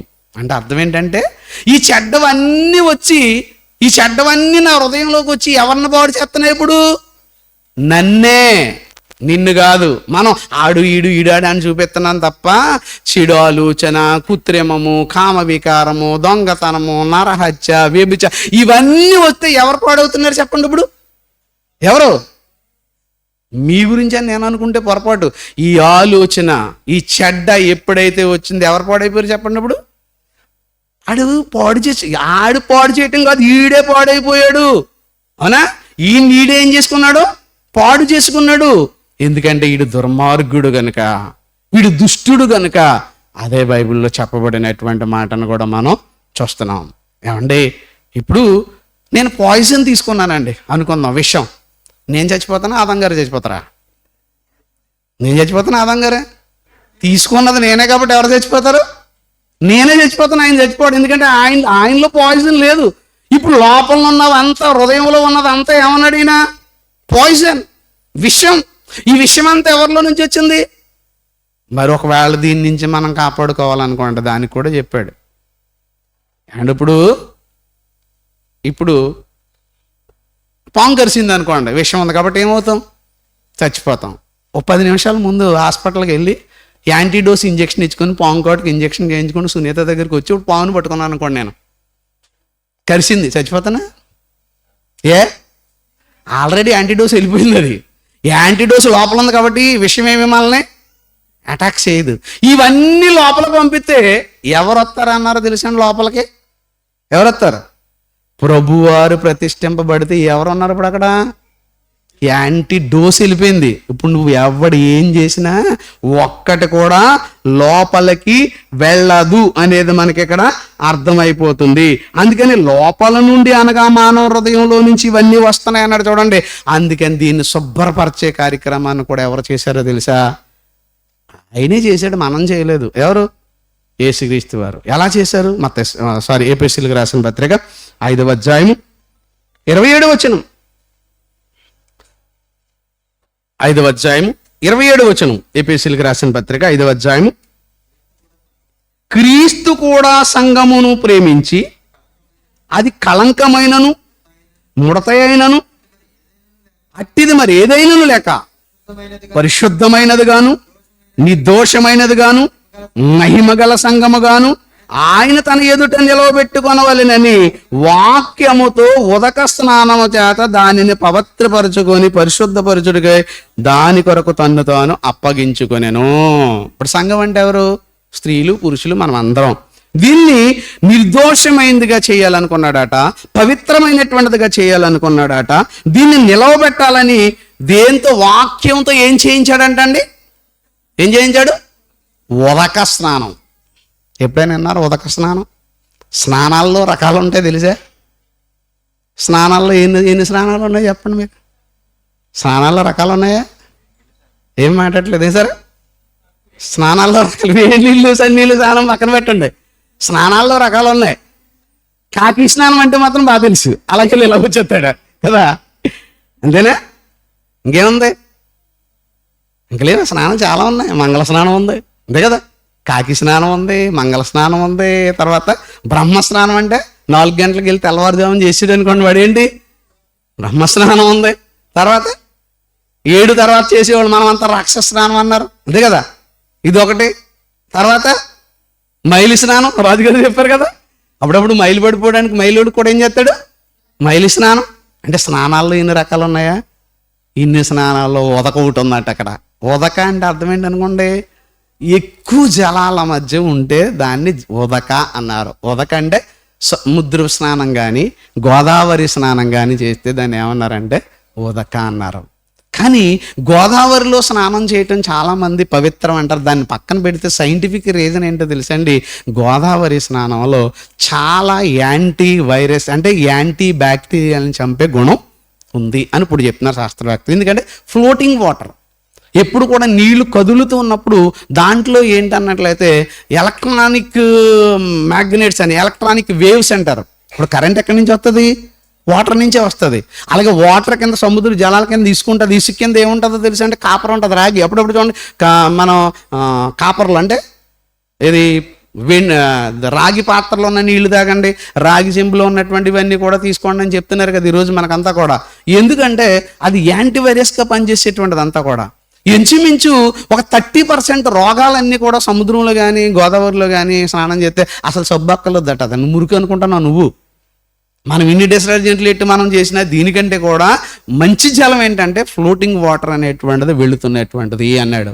అందుకే వీళ్ళంతా కూడా ఎక్కడ చేస్తారనుకుంటున్నారు? స్నానాలు. అందుకనే సంవత్సరానికి ఒకసారైనా చేయండి. మన వాళ్ళు కూడా ఇప్పుడు ఈ మధ్యన చెప్పారు, సంవత్సరానికి కనీసం 2 సార్లైనా సముద్ర స్నానం చేస్తే గజ్జి పోతాం. గజ్జి ఉండదు తెలుసా? మన వాళ్ళకి దురద ఉంటుంది కదా, దురద, గజ్జి, తామర, ఇది పోవాలంటే ఫస్ట్ మెడిసిన్ ఏంటనుకుంటున్నారు? అందుకే యాజ్కేల్లో కూడా చెప్తాడు, నువ్వు పుట్టినప్పుడు నీకు ఏం రాయలేదనుకుంటున్నారు వాళ్ళు? రక్తపు మడుగులో ఉన్న నిన్ను వదిలేసి వెళ్ళిపోయారు. అప్పుడు నేను వచ్చాను, రక్తం మడుగులో బ్రతుకుతున్న నిన్ను బ్రతకమన్నాను, అప్పుడు నీకు ఉప్పు రాశాను. ఉప్పు ఎందుకు? ఉప్పు ఎందుకండి? ఉప్పేనండి యాంటీబయాటిక్. అంతే కదా. శుభ్రపడాలంటే ఏం కావాలి? ఉప్పేనండి. చేప కంపు కొట్టకుండా ఉండాలంటే ఏం కావాలి? ఉప్పేనండి. రుచి ఇవ్వాలంటే ఏమి ఉండాలండి? ఉప్పేనండి. అదే చెప్పాడు. మరి నీటిలో ఏముంటుంది? లవణాలు. లవణాలు అనగానే ఏమనుకోండి, ఇవన్నీ కూడా ఎందుకు ఇచ్చాడు ఇవన్నీ అంటే అది ఇక్కడ ఉదక స్నానం అనే దాన్ని ఇక్కడ గోదావరిలోకో సముద్రంలోకి వెళ్ళి దిగిపోతావు అని కాదు ఇక్కడ చెప్తా. వాక్యం అనే ఉదక స్నానం అన్నాడు ఇక్కడ. ఎవరు చేయించారు ఇది? యేసుక్రీస్తు వారు చేయించారు. వాక్యంతో ఉదక స్నానం ఎలా చేయించాడు? అప్పుడప్పుడు చూడండి, బట్టలు మనం వాషింగ్ మెషిన్లో ఉతికే పద్ధతి వేరుగా ఉంటుంది, బండ మీద ఉతికే పద్ధతి వేరుగా ఉంటుంది. బండ మీద ఏం చేస్తాడు? తప్పక మనం ముంచి కొడతంటే ఉంటుంది, మరి మామూలుగా ఉంటుంది కదా. అదనమాట. ఆ పక్కనే ఈ పక్కనే, ఆ పక్కన తడలేదు, ఈ పక్కన తడిసింది, ఆ పక్కన వెళ్ళింది అన్నట్టుగా ఉందో. ఇప్పుడు వాక్యం అనేటువంటిది ఏమవుతుంది అనుకుంటున్నారు? ఉదక స్నానం చేస్తుంది. అంటే శరీరాన్ని శుభ్రపరిచే క్రియ కాదు ఇది. ఎక్కడికి వెళ్ళిపోద్ది? కీళ్లను మూలుగును విభజించినంత మట్టుకు దూరుతూ నీ హృదయంలో ఏముందో దాన్ని బయటికి తీరా తీరా తీరా తీరా అంటే బాబు నేను ఎక్కడే ఉంచుకుంటాను, నువ్వు వెళ్ళిపోరా అంటున్నాం మనం. అంతే కదా. తీయాలని ఆయన వాక్యముతో ఉదక స్నానం చేయించాడు, కడిగేసి శుభ్రం చేయించాడు. శుభ్రంగా చేయించి శుభ్రం పెట్టేసి మళ్ళీ వస్తాను ఉండని వెళ్ళి వచ్చేటప్పటికి ఇల్లంతా ఏం చేసి ఉంచాం మనం? ఏం చేసాం చెప్పండి? అంటే పిల్లల్లో శుభ్రం చేసి అన్నీ సర్దేసి అమ్మ ఇంటికి వెళ్ళింది అనుకో, పిల్లలు ఇంటికి వచ్చిన తర్వాత చెత్త చేస్తాను కూడా వచ్చిన వెంటనే ఏం చేస్తుంది? సీపురిచ్చుకుంటా, సీపురి తిరగేసి చెతక్ కొట్టేది కదా. ఎందుకని? మళ్ళీ తుడుచుకోవచ్చు, మళ్ళీ కొట్టేట్టుకోవచ్చు, పెద్ద ప్రాబ్లం ఏం కాదు ఇది. ఆ చిన్న మిచ్చిరి గింజలు పాడేసిందాను, లేకపోతే చిన్న అన్నం మెతుకులు పాడేసిందాను, అయ్యి బాబు ఈవిడు కోపం చూస్తే ప్రపంచమే తలకిందులు అయిపోయేటట్టుగా ఉంటుంది కొంత చిన్న శుభ్రం చేస్తే. మరి వాక్యం పెట్టి ఉదక స్నానం చేసి కడిగి శుభ్రం చేసి నీట్గా పెట్టి మళ్ళీ వస్తాననేటప్పటికి వీడు ఎలా ఉన్నాడో తెలుసా? బట్టలు ఇప్పుకొని సిగ్గు లేకుండా తిరుగుతున్నాడంట. అందుకనే ప్రకటన గ్రంథం 19:3 అధ్యాయం ఏం చెప్తాడో తెలుసా? 3వ అధ్యాయం చూడండి ఒకసారి ఏమని చెప్పాడు. ప్రకటన గ్రంథము 3వ అధ్యాయము సాద్దీపులో ఉన్న సంఘం గురించి మాట్లాడాడు. ఇది మన గురించి కాదనుకోకండి. అప్పుడు చెప్పినటువంటి ఆ సంఘం గురించి మాట్లాడుతూ 20వ వచనంలోకి వచ్చేటప్పుడు ఏమంటాడు, ఇదిగో నేను తలుపు నద్ద నిల్చుండి తట్టుచున్నాను, ఎవడైనా స్వరం విని తలుపు తీస్తే నేను లోపలికి అతనితో వస్తాను అంటున్నాడు. స్వరం అక్కడ ఉంది, తలుపు కొడుతున్నాడు. అక్కడ వరకు వచ్చిన ఆయన లోపలికి ఎందుకు రావట్లేదు? చెప్పాను కదా, వచ్చాడు లోపలికి వద్దామని వచ్చాడు పాపం కదా. కంగారు ఎక్కువ కాబట్టి ముందు వచ్చేసాడు, రెడీ అయిపోతారేమని. వీళ్ళు రెడీ అవ్వలేదు అంతే కదా. వచ్చేటప్పటికి వీళ్ళ పరిస్థితి బాగుంటుందేమో అని అనుకున్నాడు, బాగలేదు, మరీ దరిద్రంగా ఉంది. అందుచేత అక్కడికి వచ్చిన తర్వాత తలుపు కొడుతుంటే వీళ్ళని చూసేటప్పటికి ఎలా కనబడుతున్నాడంటే, రాజుగారు 5వ వచనంలో చదవండి, ఆ సంఘం గురించి చెప్తుంటే 17 దౌర్భాగ్యుడు. చూసారా ఎలాగన్నాడు వీడు, ఎలా ఉన్నాడండి వచ్చేటప్పటికి? ఏమన్నా తిడతాను చెప్పండి, ఊరే దౌర్భాగ్యుడా అంటాం కదా, దౌర్భాగ్యుడువును. అది ఏం లేదు నీకు ఇప్పుడు, దిక్కుమాలోడా అంటాను. చూసావా, ఇన్నిస్తే నీకు ఎలా ఉన్నావురా నువ్వు? దౌర్భాగ్యుడివి, దిక్కుమాలోడివి, దరిద్రుడివి. అది కళ్ళు ఉన్నాయనుకుంటున్నావు కానీ నువ్వు అసలు ఏం చూడట్లేదు, కళ్ళు ఎత్తికెక్కిపోయినాయి, నువ్వు తనుకుంటూ పోతున్నావు, నువ్వు అంతా కూడా గర్వం, అహంకారం, దిక్కుమాలోడివి, గుడ్డోడివి. అది ఎలా ఉన్నాడండి ఇప్పుడు? దిగంబరుడిని ఏమంటాం? సిగ్గులేనోడా అంటాం అంతే కదా. పిల్లలు బట్టలు ఇప్పుకుని తిరుగుతున్నారు అనుకోండి, సిగ్గులేదు అమ్మాయి వేసుకొని ముద్దుగా ఉంటాం. గేద్దోళ్ళగా ఉన్న 20 సంవత్సరాల తర్వాత బట్టలు ఇప్పుకుని తిరుగుతున్నాడు అనుకోండి, నమస్కారం రానికిడి పిచ్చోడు అంటాం అంతే కదా. భరించలేము అంతే కదా. వీళ్ళు ఎలా ఉన్నాం, మనం ఎలా ఉన్నాం? పైకి నేను చాలా గొప్పని అనుకుంటున్నాను, ఇలా ఉంటే మీ దగ్గరికి నేను ఎలా వస్తాను? కనుక ఇవన్నీ తీస్తే అప్పుడు నా అడుగు నేను పెడతానని చెప్తున్నాడు. అదే యోహాను సువార్త 14వ అధ్యాయం 23వ వచనం చూడండి. ఇప్పుడు యోహాను సువార్త 14వ అధ్యాయము 23వ వచనంలో యేసు, ఒకడు నన్ను ప్రేమించిన ఎడల వాడు నా మాట గైకొన్ను, అప్పుడు నా తండ్రి వాణ్ణి ప్రేమించును, మేము వాని వద్దకు వచ్చి వాని వద్ద నివాసం చేతును. చూసారా, నన్ను ప్రేమిస్తే ఇప్పుడు ఏం చేయాలి? నా మాటలు గైకొనాలా, వినాలా? చాలామంది వినటానికి చాలామంది వస్తారు, వినేసి వెళ్ళిపోతారు. గైకొనటం అంటే అర్థం ఏంటో తెలుసా అండి? వినడానికి గైకొనటానికి తేడా తెలుసా? విన్నదాని ప్రకారంగా నడవటమే గైకొనటం, విన్నదాని ప్రకారంగా ప్రవర్తించటమే గైకొనటం. అందుకని నా మాటలు వాడు గైకొంటే అప్పుడు నేను ఏం చేస్తానంటే, నా తండ్రి వాడిని ప్రేమిస్తాడు, మేము వాని వద్దకు వస్తాము, వాని వద్ద ఏం చేస్తాము ఇప్పుడు? అది అంటే ప్రభువు గారిని మన హృదయంలో ప్రతిష్ఠించాలి అంటే మనం ఇప్పుడు ఏం చేయాలి చెప్పండి? దేవుని మాటలను ఏం చేయాలి?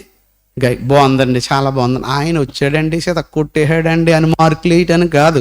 సెమినార్ పెట్టారండి, బాగుందండి, బాగుంది. మనం ఎవరు నేర్చుకుంటున్నాం? ఆయి బాబాయ్ ఆరాధనలోనండి భలే చెప్పారండి. ఎవడకు కావాలి ఈ మార్కులన్నీ మనకి? ఒక్కళ్ళమైనా మనం మారుతున్నామా? లక్షల రూపాయలు వెచ్చించి ఖర్చులు చేసి వాక్యం చెప్పుకుంటూ ఇలా వెళుతుంటే వినేసి వెళ్ళిపోతున్నారు అంటే దాని ఏంటంటే వింటున్నారు. అందుకని చెవులు ఎవరికైనా వినట్లయితే చెవి గలవాడు వినుగా కన్నా ఎందుకన్నాడు యేసుప్రభు? వింటున్నాడు కానీ ఏం చేయట్లేదు, గైకొనుటలేదు. అంటే ప్రభువుని మన హృదయంలో ప్రతిష్ఠించాలంటే మనం దేవుని వాక్యాన్ని గైకొనాలి. ఎలా గైకొనాలో చివరగా ఒక మాట చూద్దాం. ఎబ్రీలకు రాసినటువంటి పత్రిక 10వ అధ్యాయము 19వ వచనం. ఎబ్రీలకు రాసినటువంటి పత్రిక 10వ అధ్యాయము 19, 20, 21, 22. 19, 20, 21, 22. సహోదరులారా, అది యేసు మన కొరకు ప్రతిష్ఠించిన మార్గమున అనగా నూతనమైనదియు జీవము గలది. చూసారా, యేసు మన కొరకు ప్రతిష్ఠించిన మార్గం. యేసుప్రభు వారు ఏం చూపించారు ఈ లోకానికి వచ్చి? మతం కాదు, ఏంటి? మార్గం. ఆయన ఏం చేశాడు? మార్గాన్ని ప్రతిష్ఠించాడు, అంటే ఏర్పాటు చేశాడు, నిశ్చయించాడు, నిర్ణయించాడు, ప్రత్యేకపరిచాడు. ఏంటది? నూతనమైనది. ఆయన ఏర్పాటు చేసిన మార్గం ఏంటండి? ఎప్పుడు? ఆయన ఏర్పాటు చేసిన మార్గము సృష్టి ఉన్నంత వరకు నూతనమైందే. సరే, మనం కొత్త బట్టలు అన్నాం అనుకోండి, ఈవేళ వేసుకుంటే రేపు ఇంకో డ్రెస్ వస్తే ఇది ఏమైపోద్ది? మరి ఆయనది నూతనం. ఎలా వచ్చింది? క్రొత్త నిబంధన. ఏం పేరు మంది? పాత నిబంధన, కొత్త నిబంధన ఎప్పుడు వచ్చింది చెప్పండి? ఎప్పుడు వచ్చింది? క్రీస్తు శకం మొదలు. అప్పటి నుంచి ఇప్పటి వరకు కొత్త నిబంధనేనా? 2024 సంవత్సరాలు అయింది. ఏ బంధన? ఇంత కొత్తది ఉంటుంది ఎక్కడైనా? ఇంతకాలం కొత్తది ఉంటుంది ఏదైనా? ఎప్పుడు వరకు ఉంటుంది ఇది?